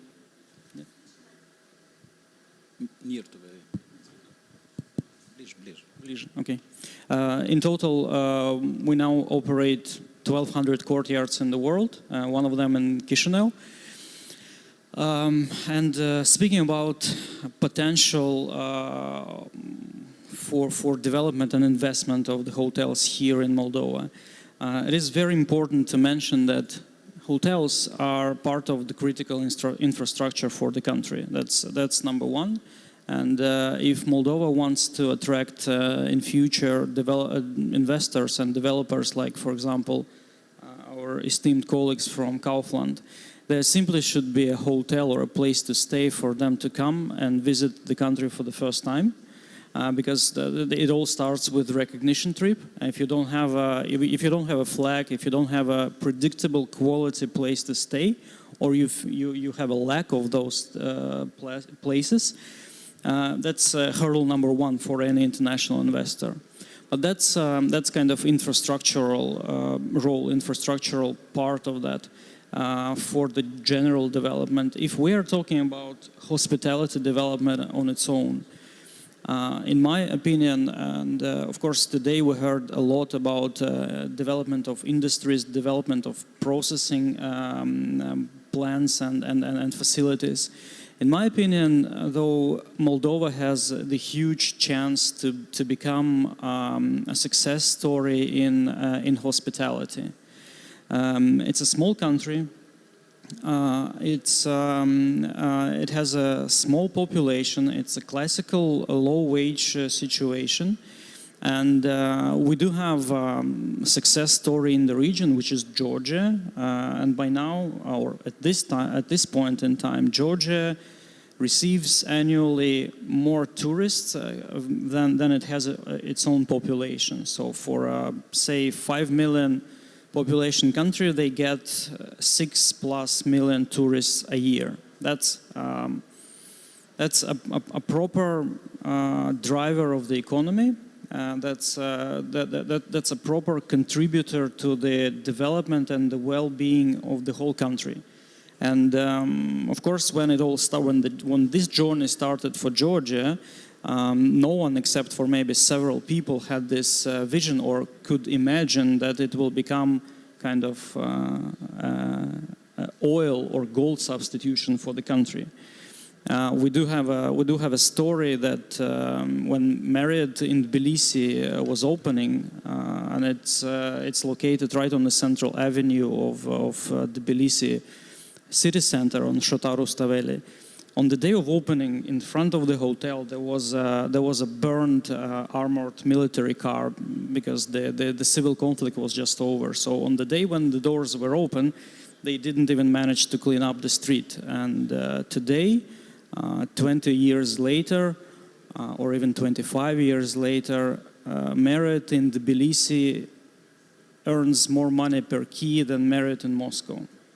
And that's market-wise, there is a huge gap between the two, but efficiency is fantastic. So what I'm saying that hotels for Moldova can be a way forward.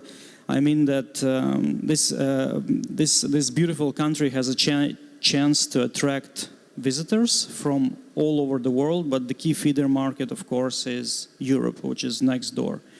So when we're talking about potential demand generators, which can actually drive the demand or the economics of any hotel investment here, I of course want to mention that this MICE and leisure tourism connected to the wine industry primarily. That's a thing on its own. Moldova has a unique opportunity to promote itself globally, like unprecedented and unique in many ways wine destination, and hotels for that are crucial. We will have a demand coming from business and international investors for sure. And another significant portion of demand will come from all sorts of institutional, governmental and non-governmental agencies and sponsors of development as Moldova continues to open up to European Union and United States. One of the examples and the news which is music to me is that there is a plan to develop one of the biggest in the region US embassies here in Moldova. And I understand that it also always connected to certain political matters. But for us, with our experience in the region, we understand that the biggest US embassy means a huge inflow of travelers whose activities are related, connected, or sponsored by the embassy. It means a lot of revenue for American branded hotels. So this is why I do see it as a separate demand generator. So we definitely have to look at those. I also understand that after the last elections, the activity of European Union governmental and non-governmental organizations and agencies will increase dramatically, and it will get back to the levels what we saw in 2015, 14, and in that period. And these are also people with a high travel budget.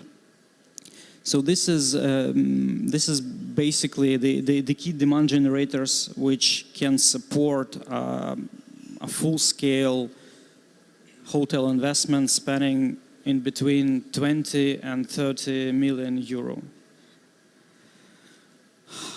And my next slide would be the previous one. So couple of templates or a couple of prototypical projects I would like to promote here today.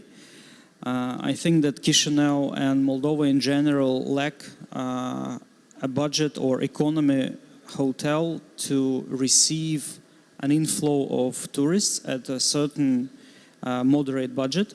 So we're talking about, in our scheme of things, in our metrics, these are either Moxie hotels or Fairfield by Marriott hotels.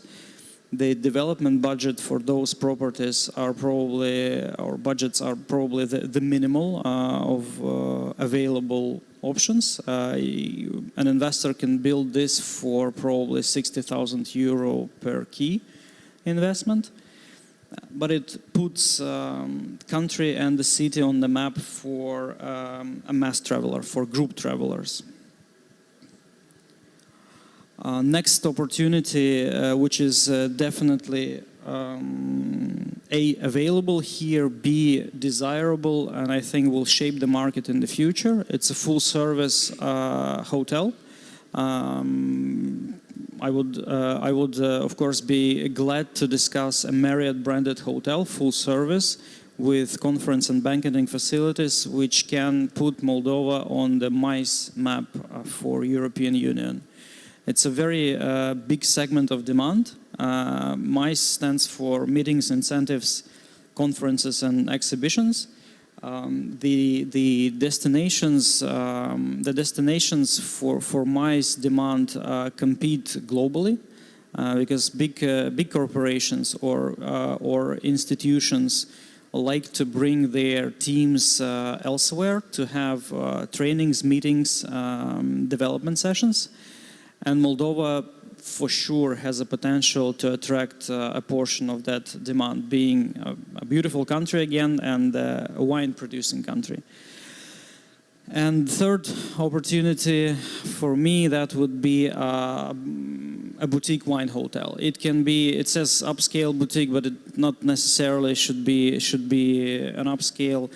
We do have a lot of experience of operating such hotels in other wine-producing regions like France, Spain, US, and everywhere those properties drive high rates, and they usually are a great success with international audience. So I think Moldova, of course, needs to attach a quality accommodation offering to its outstanding wine offering. So that would be for me a perfect match.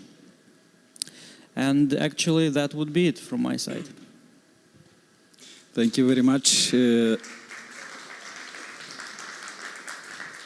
Thank you very much, Ivan. You already touched and you already analyzed our market, and you already come with some very important and strategic idea regarding the investment in hospitality. But I'd like to know wherever you already check some of these free, let's say, options that we already presented here. How you see the development of hospitality in Republic of Moldova in terms of investments, in terms of maybe you have some challenges that you face here, and we can come with some advice and support. Of course, the main challenge here, and it's not Moldova specific, it's general the case for the region. Investors lack the depth of planning, i.e., it's not that they are bad, they just don't see, they don't calculate the horizon of 10 years, for example, or very rarely they do so. It's primarily connected to the fact that the situation in Moldova and in other countries of the region can change very quickly. Of course, those risks are always factored into their calculations, into their investment calculations. So one of the key challenges here is that hotel and hospitality in general require long money. And long money have to be like reliable, not very expensive, and then they are useful for the investors. Our colleague here from a previous session, a gentleman from EBRD, and EBRD is a fantastic institution pioneering this field and offering long-term money for development, for infrastructural development, but it's not enough. It's just simply not enough. Many businesses here would need to benefit from other sources. We, for example, work closely with DFC, which stands for Development Finance Corporation of United States, and we do partner up with them often on hotel-related projects in this region. So Moldova definitely is on the map for them. And I hope that other institutions will also always pay attention to Moldova market. At least I try to do my best to bring opportunities to such institutions when I come across. But yeah, money, long-term money is the problem, because hotels pay back in 10 years if you do everything right. If you don't, then it can be even longer. So yeah. That's the challenge. Thank you very much, Ivan. We are ending our hospitality investment opportunities panel, which was very short, but I think it was very interesting for us and for Invest Moldova Agency. Of course, this is important, and what you already mentioned regarding the sector of developing of tourism in the Republic of Moldova, MICE and wine tourism, this of course are under our agenda, and we will do our best to develop it. Thank you very much. Thank you very much, Catalina.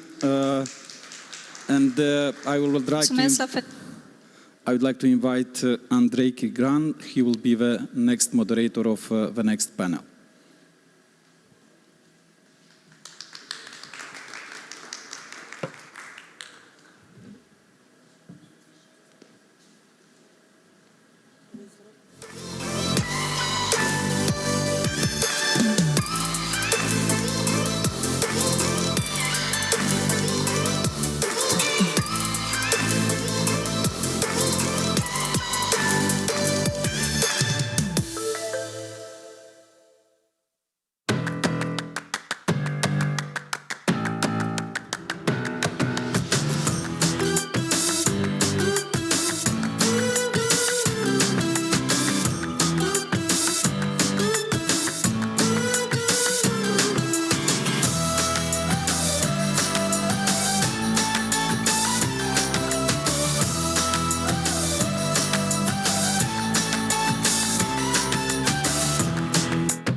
Good evening, ladies and gentlemen.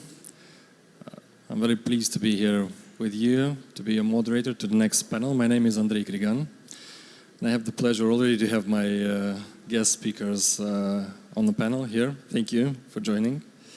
So today we are speaking now at this panel about non-residential and commercial real estate. We heard about a little bit from the speakers from the hospitality, the industrial platforms, and I think now is the biggest one that is coming. And I have distinguished speakers here, and I would like to start with the president of the National Association of Real Estate Investment Companies, Mr. Luc Engelen, a veteran, I'd say, of the real estate market, 20 years back. So should be a very good individual memory of the sector.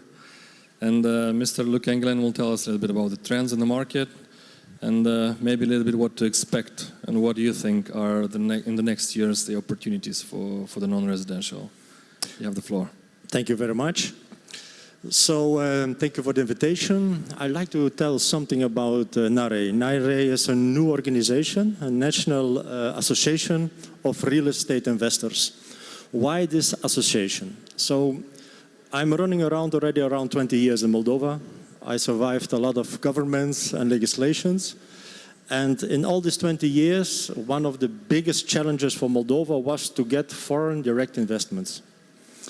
The thing is like this, we have a lot of opportunities. We had, and we still have in Moldova, a lot of opportunities in this market.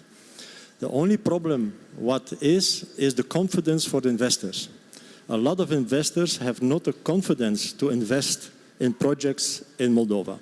We heard in the beginning from the Deputy Minister and from the new government that they're going to support now a lot of investors, and we really hope that this support will come through. And NARE is created for two things. First, to bring together everybody in the sector. Because when an investor comes, a local, more detailed foreign investor, he needs to know that there are very good quality companies who can support him in his project. It's going from engineering, it goes from persons who are doing the architecting and so on, designing. So we want to create a kind of platform where he can be convinced that the quality companies are here in Moldova. Then the second reason is just that we can really convince this investor to invest here. The most problematic is there was no confidence of investors to come here to Moldova to invest their money because they had no real platform to do this. So the thing is like this, that we want to create this for the investor. We want to show them what is going on in Moldova, show the investors that did already the investment, and also try to get new investors here. Now, I, in 20 years, had already a lot of projects that were presented to me. They show beautiful projects, but when we start talking about money, they don't know how to finance it. So this is a big problem for an investor to come here and to spend 10, 20, 30 million euros. So what we try to do in our new association is to get together some investors, and maybe that they invest all a small part together, and like this start the first project in Moldova. And from there they get the confidence, and from there they can go further. So this is about NARE and our intentions. I was invited for the non-residential components. So the thing is like this, everybody knows residential, 75%, biggest share in Moldova. Non-residential at the moment, 25%. It's office spaces. We have some good examples right here in Digital Park. We have also in Moldova, we have IT Tower, a Belgium investment. So it's on the rise. There are now concerns concerning COVID, home working. Time will tell to see if this market will come and bounce back again in the next months.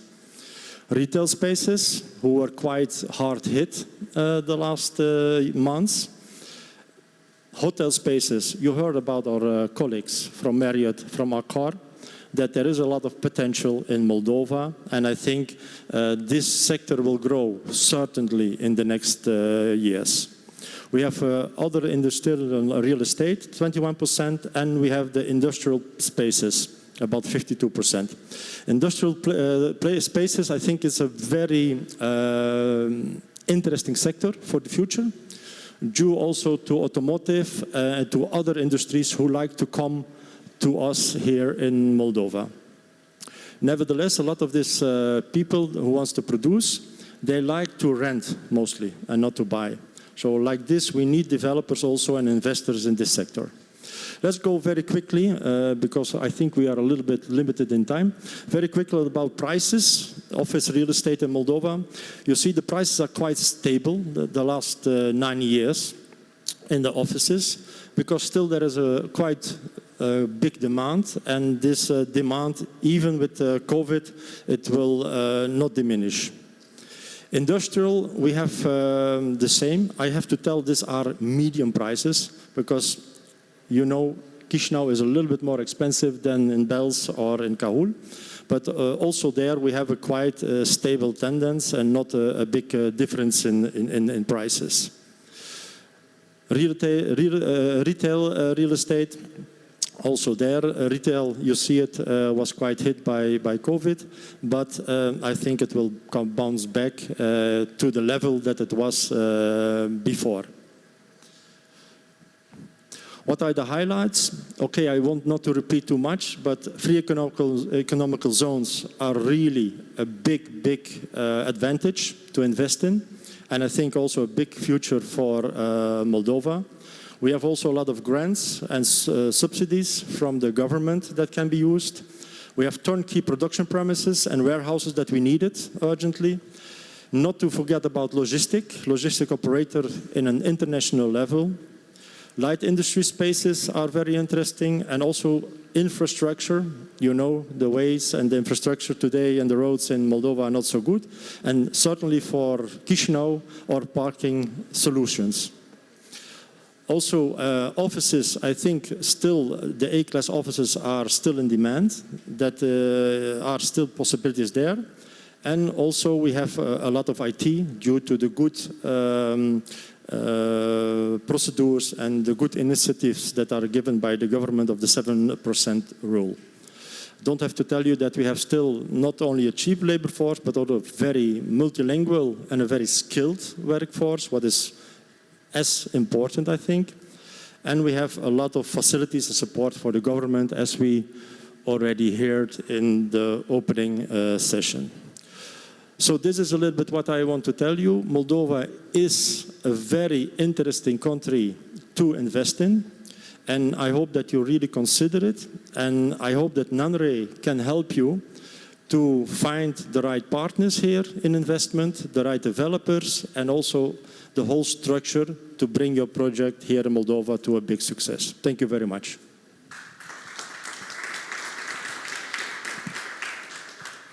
A couple of questions, if you allow me. Very short, very fast. One thing that you would tell to the investor, why invest in real estate in Moldova? But one thing. First thing. You know, I did a lot of investments in productions sites in Moldova. And you can build the most beautiful production site or even an hotel when you don't have the personnel. And the personnel is what makes your company. And I have very good experience here with my personnel, with my working force, because they're multilingual. They want to succeed in life. They want to succeed in their career, and they are very driven in their jobs. So I think the workforce is really one element to come to Moldova. So the people. The people. Okay, thank you. And the second question is, what should we expect, or how do you feel about this? We call it post-COVID, but it's actually still in the COVID era. We don't know when it's post. What it's hot now? You know, COVID is just, for me, I think it's just a period now. I think we're going to bounce very quickly back. At the moment that we have it under control, I think everything going to be bounced back very, very quickly. Okay, thank you. Let's hope for that. Thank you, Mr. Engelin. And we go to our next speaker. He comes not from that far, from over the Prut River, from Iași, from Romania. Mr. Dan Zaharie, consultant, trainer, speaker, businessman, developer, owner of real estate also. And yeah, he will tell us a little bit, we'll talk about this, how to build an office of the future, or for the future. And I liked at the coffee spot we talked about it, and I liked his motto that he said about IT industry. So to get back to work, get vaccinated, again, get off the masks and get back to work. Dan, you have the floor. Thank you, Andrei. It's always a pleasure to be here in Chișinău. I have a lot of friends, and I consider Iași and Chișinău as being two sister cities, in the fact that if you are looking from above Europe, you see a cluster between Iași and Chișinău of cities that are on the radar of IT and outsourcing companies. You know, in 2018, Iași, and in 2020, Chișinău won an award at the CEO Outsourcing Awards in Poland, marking the fact that both cities are on the verge of attracting more and more IT companies here. We are not talking about back to the cities or back to office or back to work from home or work from office. Okay, so back to office is like let's focus again on the office. Let your city grow again, because I see the offices as being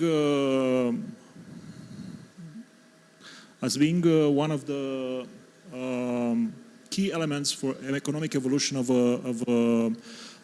cities such as ours, which are not connected to the European infrastructures of highways. Actually, we are connected on the highway of information. We have big airports, both cities, and of course, this leads to new businesses coming to town.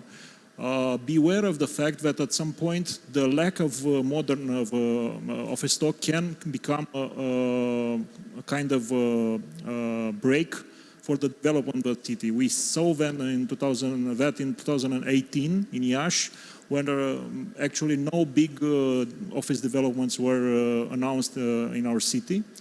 In the meantime, in 2023, there will be at least 100,000 more of office developments being deployed on the market. Palace extension is one of them, Sil District is the other, and both have additional stages to be deployed.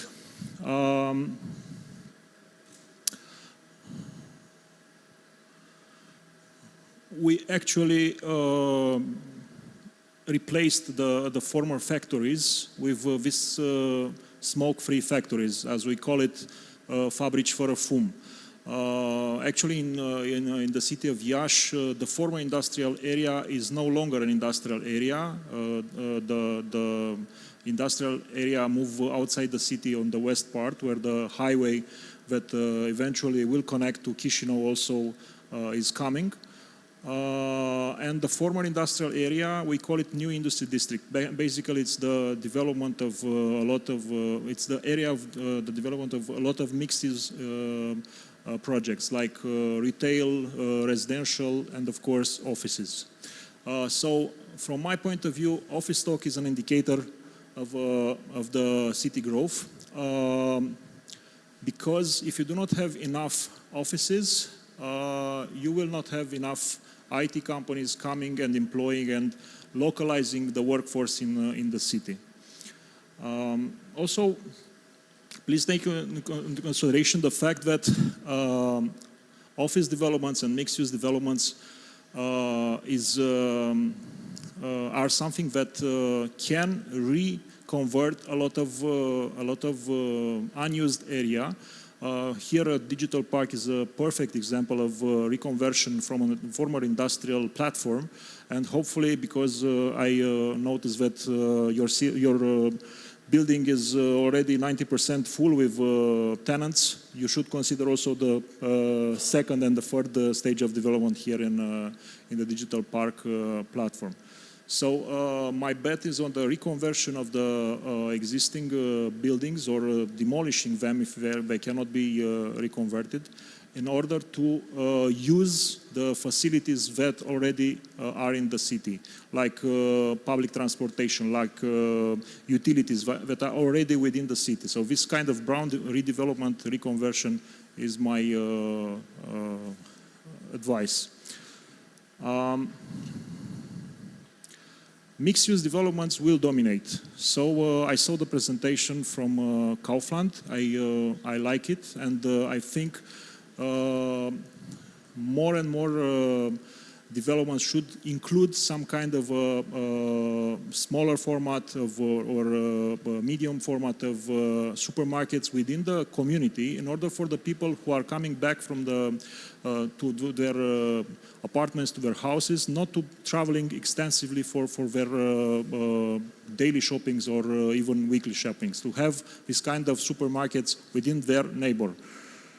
But not only that, a lot of other services like after schools, like and you'll see in one of my next slides. So is not. I saw on the and I hope I will not anger anyone. I saw on the way here nice glass and steel office building. I think near Bucuria factory is very nice. But where is the parking? I didn't see the parking. So this kind of deployment of such high-rise offices within the city without taking into consideration the neighborhood are actually destroying the value of the properties within.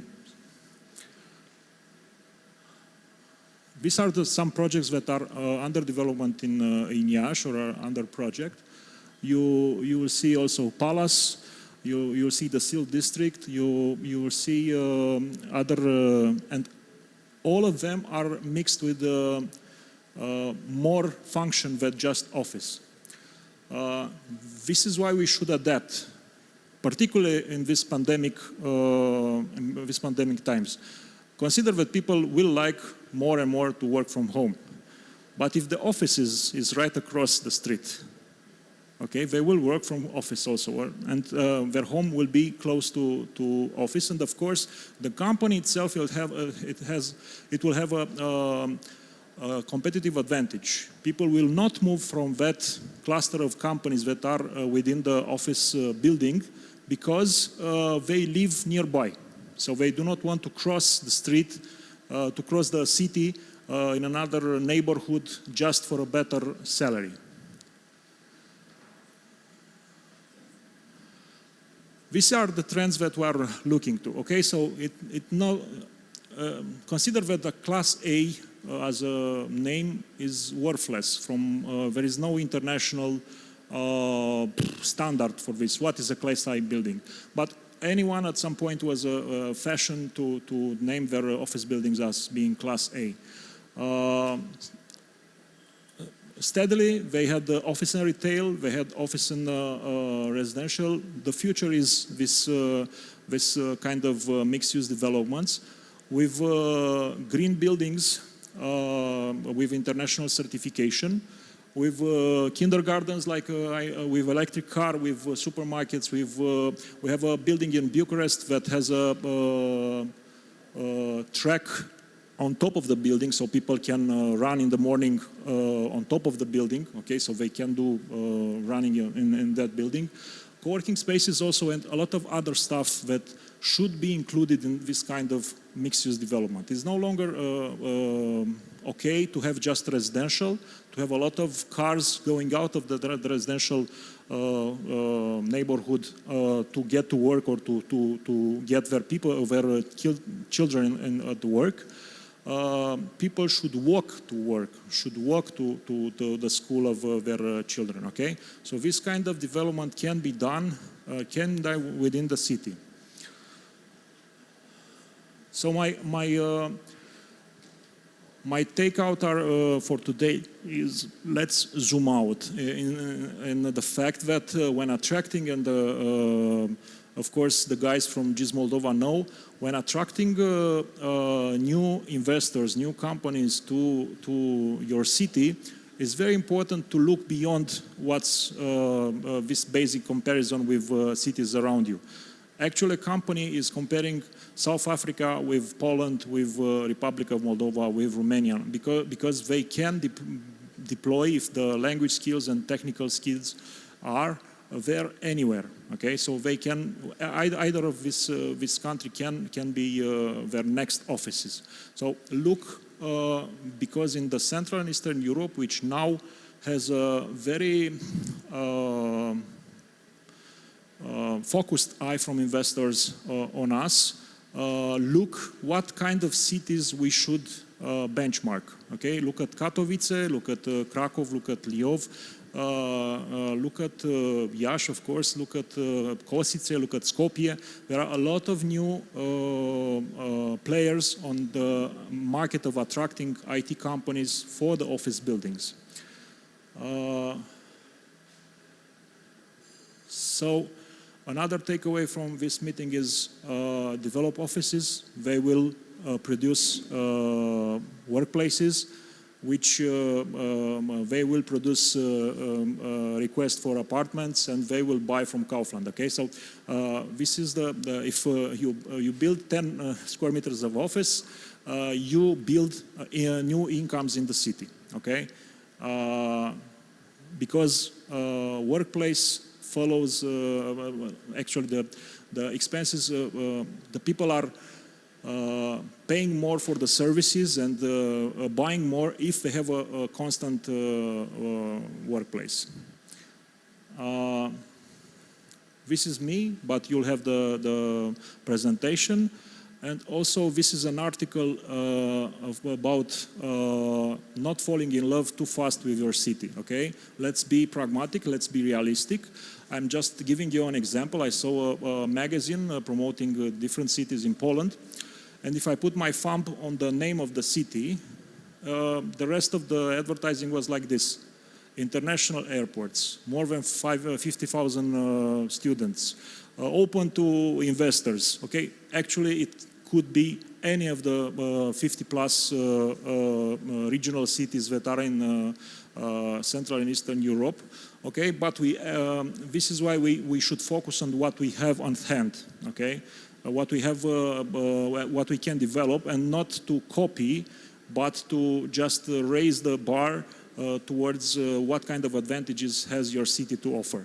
And my advice is like this: let your city grow faster. If you are not developing, and I saw that 12% on the office premises is all you have on the non-residential market, it's too little. Just make this exercise. We are making in Iași.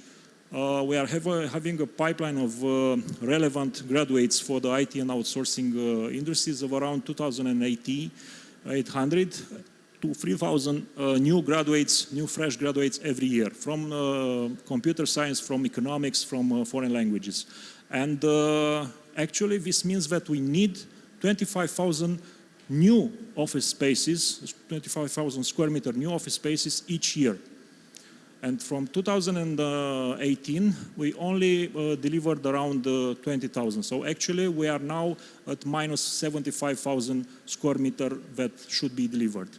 Hopefully, because we are in construction, and then 2023 we'll have 100,000 already delivered, we will bridge that gap. But it was a close call. This means that a company that will not will not find 5,000 square meter of new offices in your city, will not bring 500 workplace more in your city, and those workplaces are lost forever. They will go to another city. Thank you very much.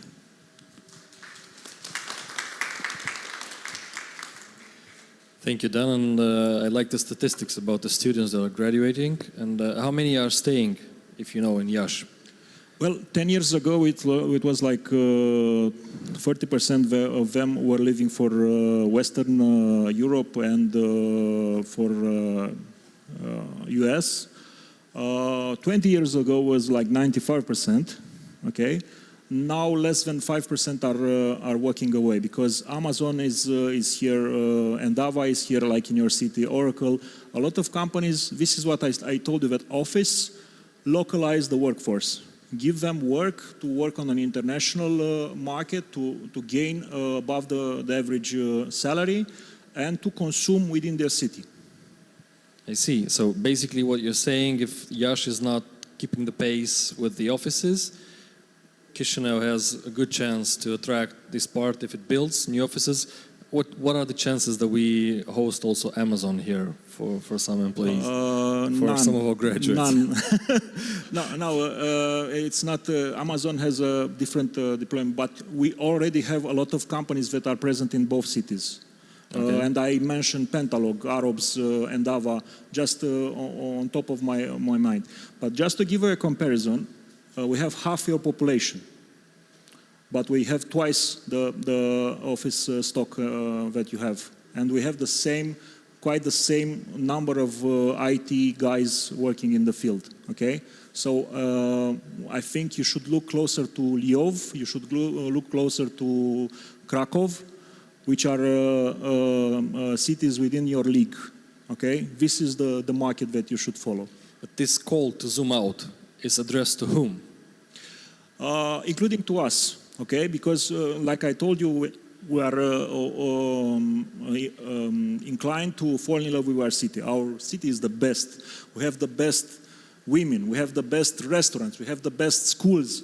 Actually, it's not that true, okay? So actually we should zoom out and see that other countries also have, other cities also have this. What we have different, and what I think you have different, is that you are a smaller country, and the prime minister or the vice prime minister can come to your... It's easily reached. Okay. These days you cannot ask any prime minister from Romania to come to your... They have different jobs these days. And you can be as agile as Estonia, okay? So this is what we are calling Republic of Moldova as like the new Estonia. Okay, and when comparing the cities, we are not comparing Iași with Cluj-Napoca or Timișoara. Okay, they wish to be the next Silicon Valley. We wish not. Let them be the next Silicon Valley of Transylvania. We want at some point Chișinău to say we want to be the Iași of Republic of Moldova, if you know what I mean. Okay, so we want to develop our way, and we see this kind of verticals in IT. Automotive, we do not have any factories. Continental, even if now it's the biggest employer, they have like 2,600 engineers, they do not have any factory in Iași, okay? Yeah, only offices, I know. Only offices. You have a big investment there. We kind of mutate from an industrial city to a service city, and now we are coming back because Kaufland now, I'm sorry, you're here in so I can give example. Now it's making the second biggest warehouse in Romania in Iași. So we are slowly coming back to logistic. You are more developed on this part. So every city has... I think it's also linked to their project here in Moldova because it's too far from Ploiești now. Yes. And hopefully this phantom of A8, the highway that will unite Târgu Mureș with Iași and Chișinău, and from what I saw, maybe with Kiev, will also redevelop, re-put our cities in this race towards development. Okay, thank you, Dan, so much for these insights from not so far. And I am very happy and delighted to present our next guest speaker. It's a lady, and she's one of the greatest hosts because she's the Director General of the Digital Park Chișinău, Aurelia Salikov, and she will tell us a little bit more, and we are eager to find out more about the story of Digital Park. And how do you see, I know you call it the next Silicon Valley of Moldova, Do you see the spot when all the facilities are now full? So basically you have new plans, new perspectives to grow and grow and grow, keep growing.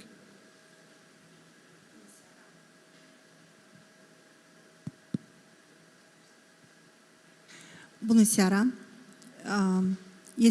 Hi, it's an honor for me, for the team of Digital Park to host this beautiful event.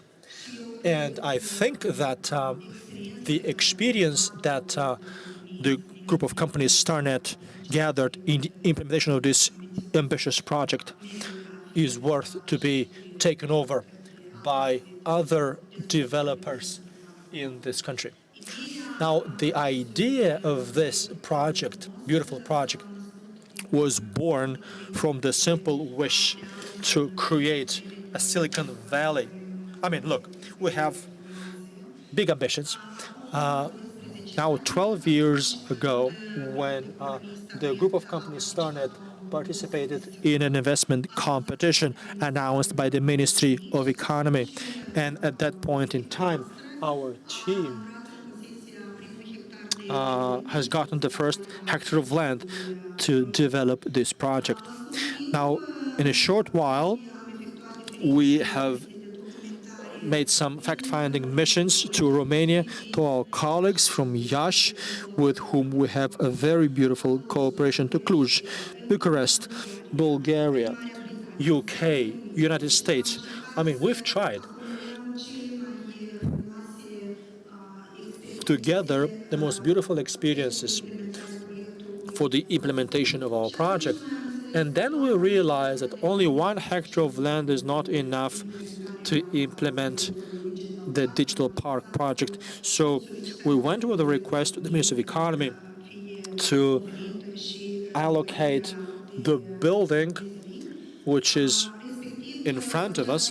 Now, for the implementation of the project, we have 3.5 hectares of land. Sorry for the background of the project. I just wanted you to understand what was the path and how we ended up having a master plan, a plan for the development of our project, digital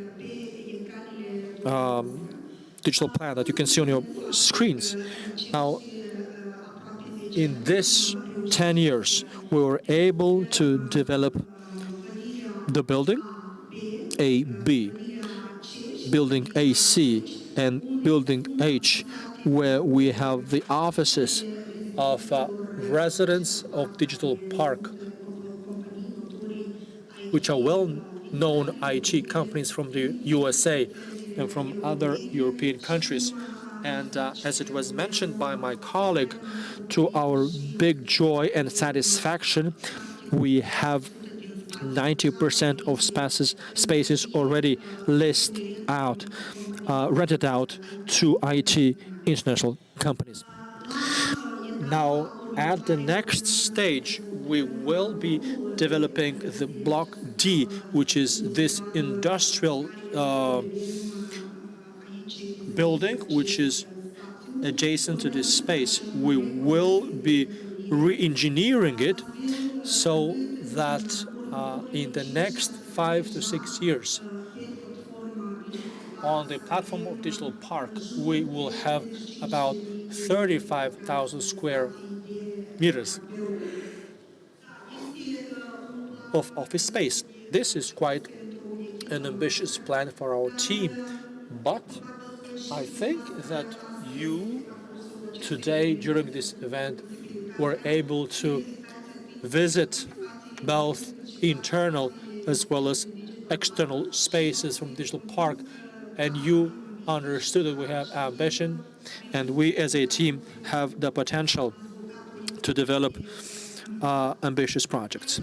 Now, at the current stage, we have about 8,250 square meters of space already listed out, and we have modern conference rooms which are used for various events, national and international gatherings, more than 500 square meters. We have green spaces very well done. And at the end of this event, we could attend a reception, and those who didn't see them will have the whole evening ahead of you to admire those. We have parking spaces for 340 vehicles, and at the current stage in this whole space of digital park, we have more than 1,100 working spots. We have a co-working space, not very big one, but we offer the best conditions on the market for to work in a co-working space.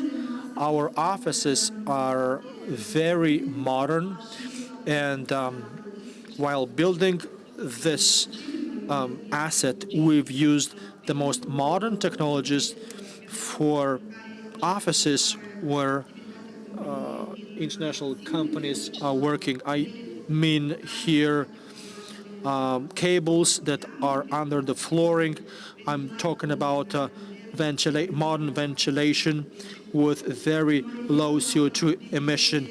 I mean various smart technologies used to maintain and operate the building and services from the building.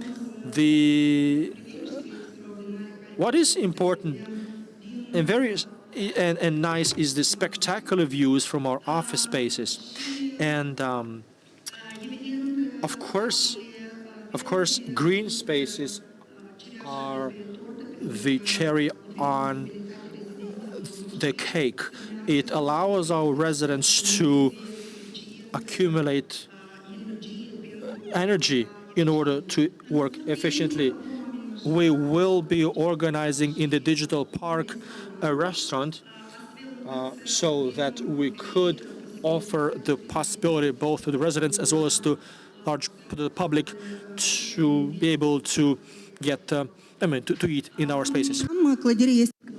As I was saying, the building is equipped with a number of smart options, among which I mentioned the ventilation and air conditioning system, which can be managed from an application, mobile app, developed by our team. It is a building management system.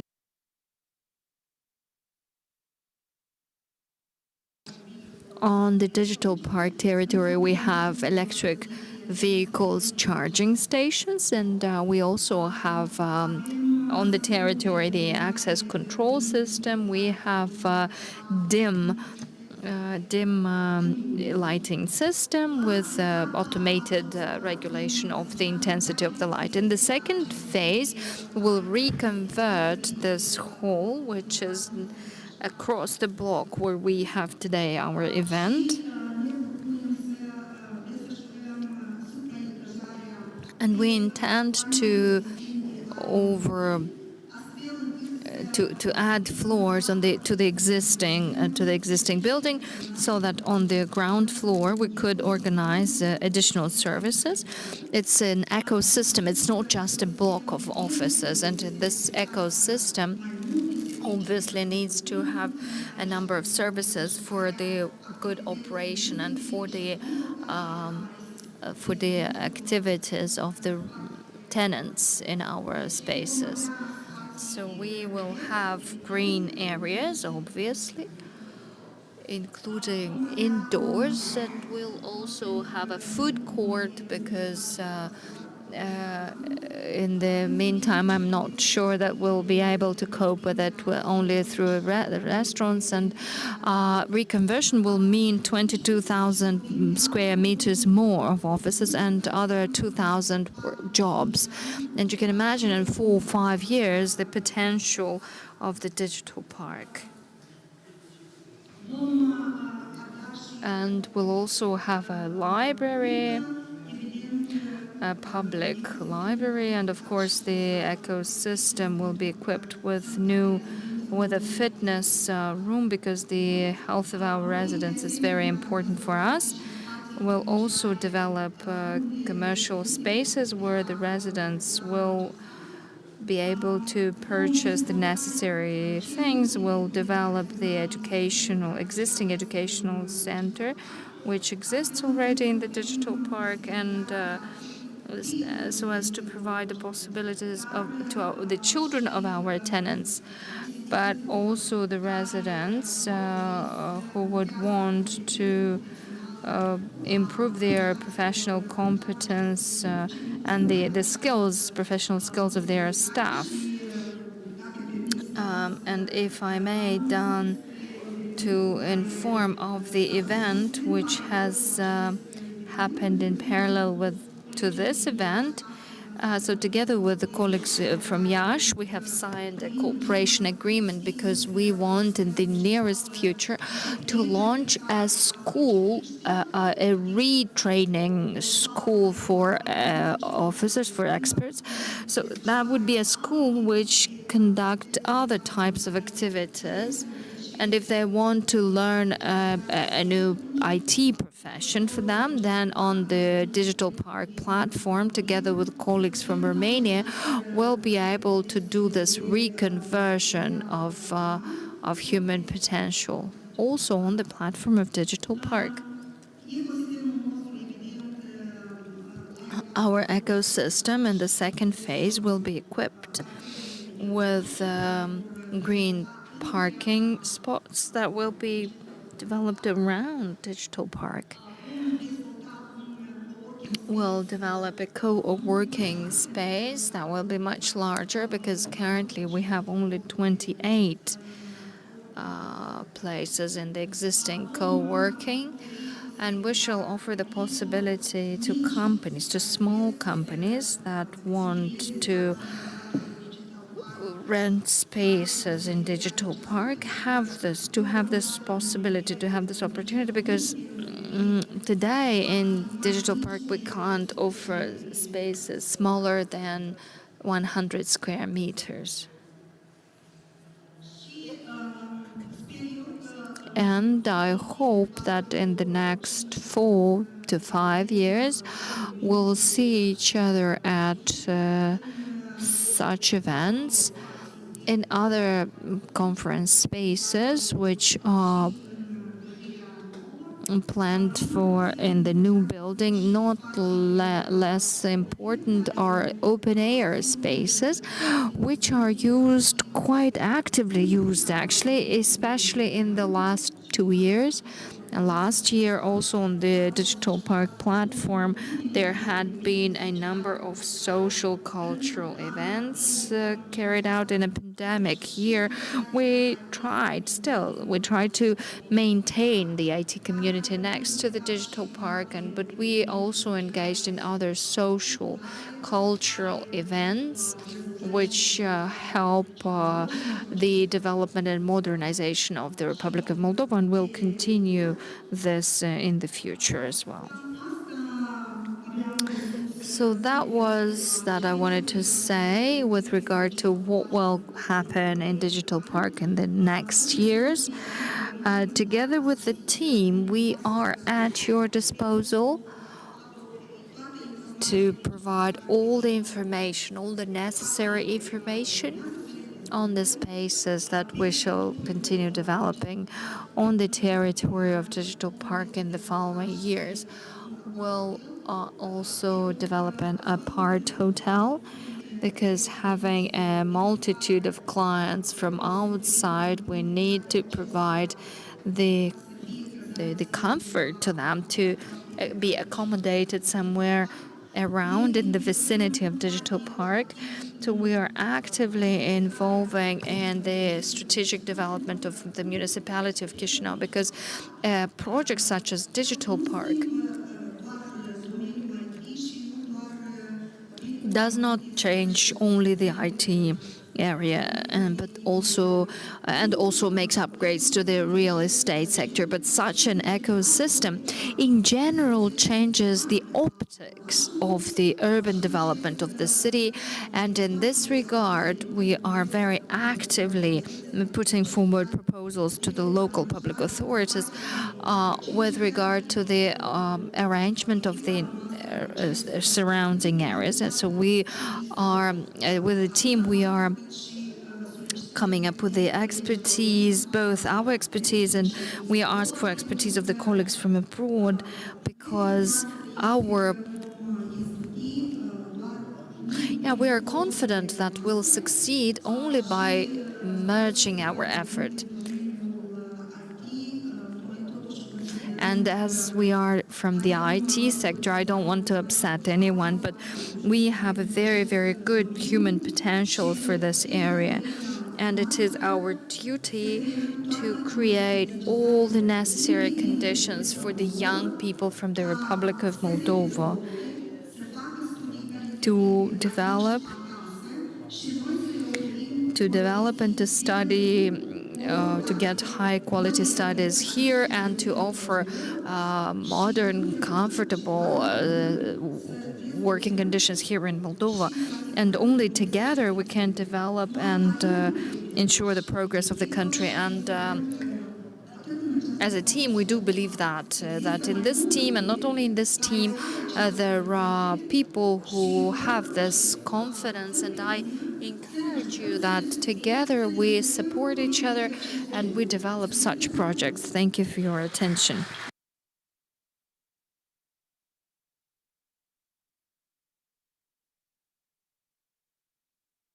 Thank you, Aurelia, for this just wonderful perspective of what digital park would look like. I have questions relating to children, and I heard my answers. And if you have this element of a part hotel here, I'm sure that very soon you'll have a landing lane for helicopters. You see, I have actually counted about 5 brides that were making pictures outside. I mean, taking pictures outdoors. Well, you have a lot of space here, and you have a very beautiful outdoor arrangements. Actually, the garden is very beautiful. I understand that in the next 3-4 years, we'll meet in a new hall, but 1,100 to 35,000 square meters. So one no-smoke factory here in Chisinau, no-smoke factory here in Chisinau. So we compete with the automotive sector. Well, Andrei, thank you very much for your attention. I will actually go back a little bit to the master plan so that we together see our ambitious plan. So this master plan is being planned for the next 15 years of the development of the digital park.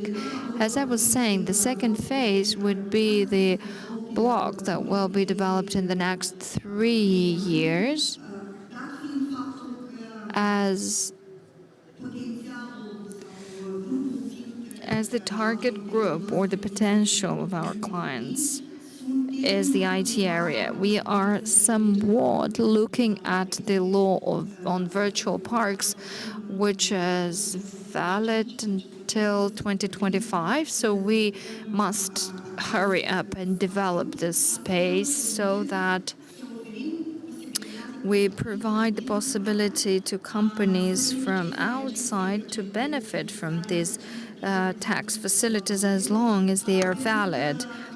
Because we need to understand that some foreign investors would come to a different country, to a strange country to them, and they usually come to other countries in order to have these tax facilities, which they don't have in their own countries. So then we have a very close cooperation within our IT community. We have very fruitful cooperation with universities with regard to staff training, because things need to be developed in parallel. On the one hand, we need to develop the human potential for the area. On the other hand, we have these tax facilities, and we would here play our role of providing modern, comfortable spaces for these investors. And obviously, we have very active, we are being very active in order to identify anchor companies in IT. I refer to international companies such as Amazon and others that we would attract to the Republic of Moldova. And obviously, we are aiming at having them with offices here in Digital Park. Dan says that there is chance. Yeah, Amazon is one thing, but I'm sure there will be a larger one. Maybe we attract the EU and UK and others. Well, in parallel, we are having discussions with potential investors which would develop the F and G blocks. So we are negotiating with some companies which would be interested in getting these offices built at Key, and they want to be in an ecosystem according to the development plans. They understand that in 4 or 5 years they will reach a certain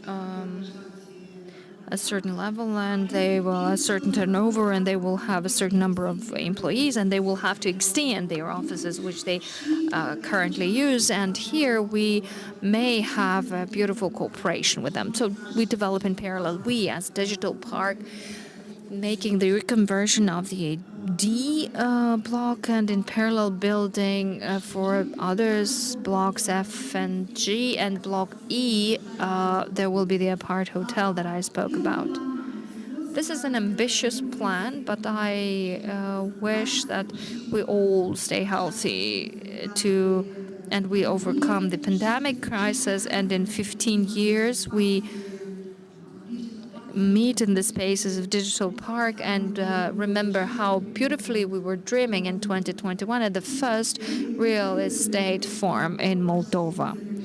And actually enjoy the best ecosystem possible. But what I would really wish for, and that's the most important, is that we have sufficient human potential, that young people from the Republic of Moldova do not leave. They stay at home and they dream with us and they participate in the development of such projects. Thank you very much. On my behalf, I would like to wish you a lot of success so that you become a gravitational center, become a center to retain talents among graduates from IT and other industries here on the Digital Park platform.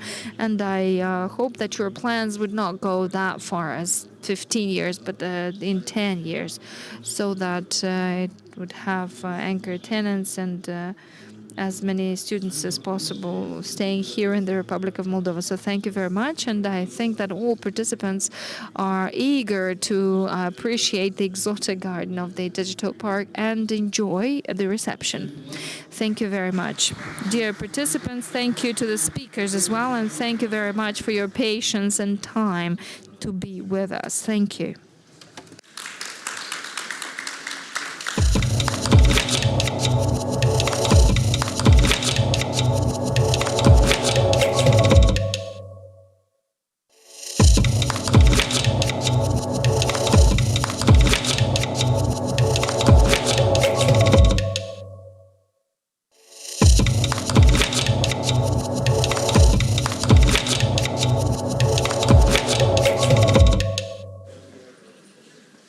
Stimați participanți, vă mulțumim frumos pentru prima zi. Vă așteptăm mâine, începând cu orele 15, pentru a urmări toată ziua forumul Real Estate pe planul locativ sau rezidențial. Vă așteptăm mâine la aceeași oră, inclusiv o să fie cu translare online. Vă mulțumim frumos pentru prezență și pentru răbdare.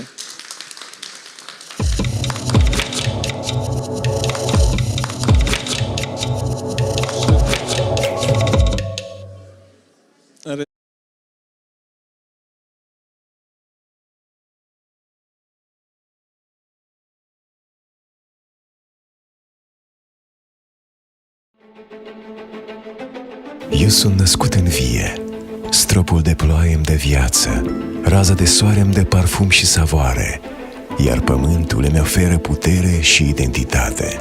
Zi de zi evoluez ca să devin acel strugure aromat care va fi cules cu mare atenție, prelucrat pentru a mă elibera de cerchine și a deveni pur. Trec prin etape de producere complexe pentru a da tot ce e mai bun din mine și a evolua într-o licoare desăvârșită. Preluat de tehnologi, crez ghidat de experiență și profesionalismul acestora. Mi se conturează stilul, maturitatea, eleganța. Primesc un nume pe care îl voi purta cu demnitate. Iar pentru a ne da o întâlnire, zi de zi lucrează o echipă mare și bine organizată. Sunt născut în vie, cresc, mă maturizez ca să devin sărbătoare în casa ta. Eu devin sărbătoare. Cricova.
Achită cu cardul Mastercard și urcă la etajul tău. Câștigă un apartament în Chișinău. Ține ritmul. Plătește lunar cel puțin o cumpărătură de peste 300 de lei, utilizând orice Mastercard de la Maib și bucură-te de premii excepționale. 18 aspiratoare robot care îți fac casa lună și Mega Premium, un apartament în Chișinău. E timpul cumpărăturilor câștigătoare. Mai multe achitări, mai multe șanse. Moldova Agro Bank. Împreună, la nivelul următor.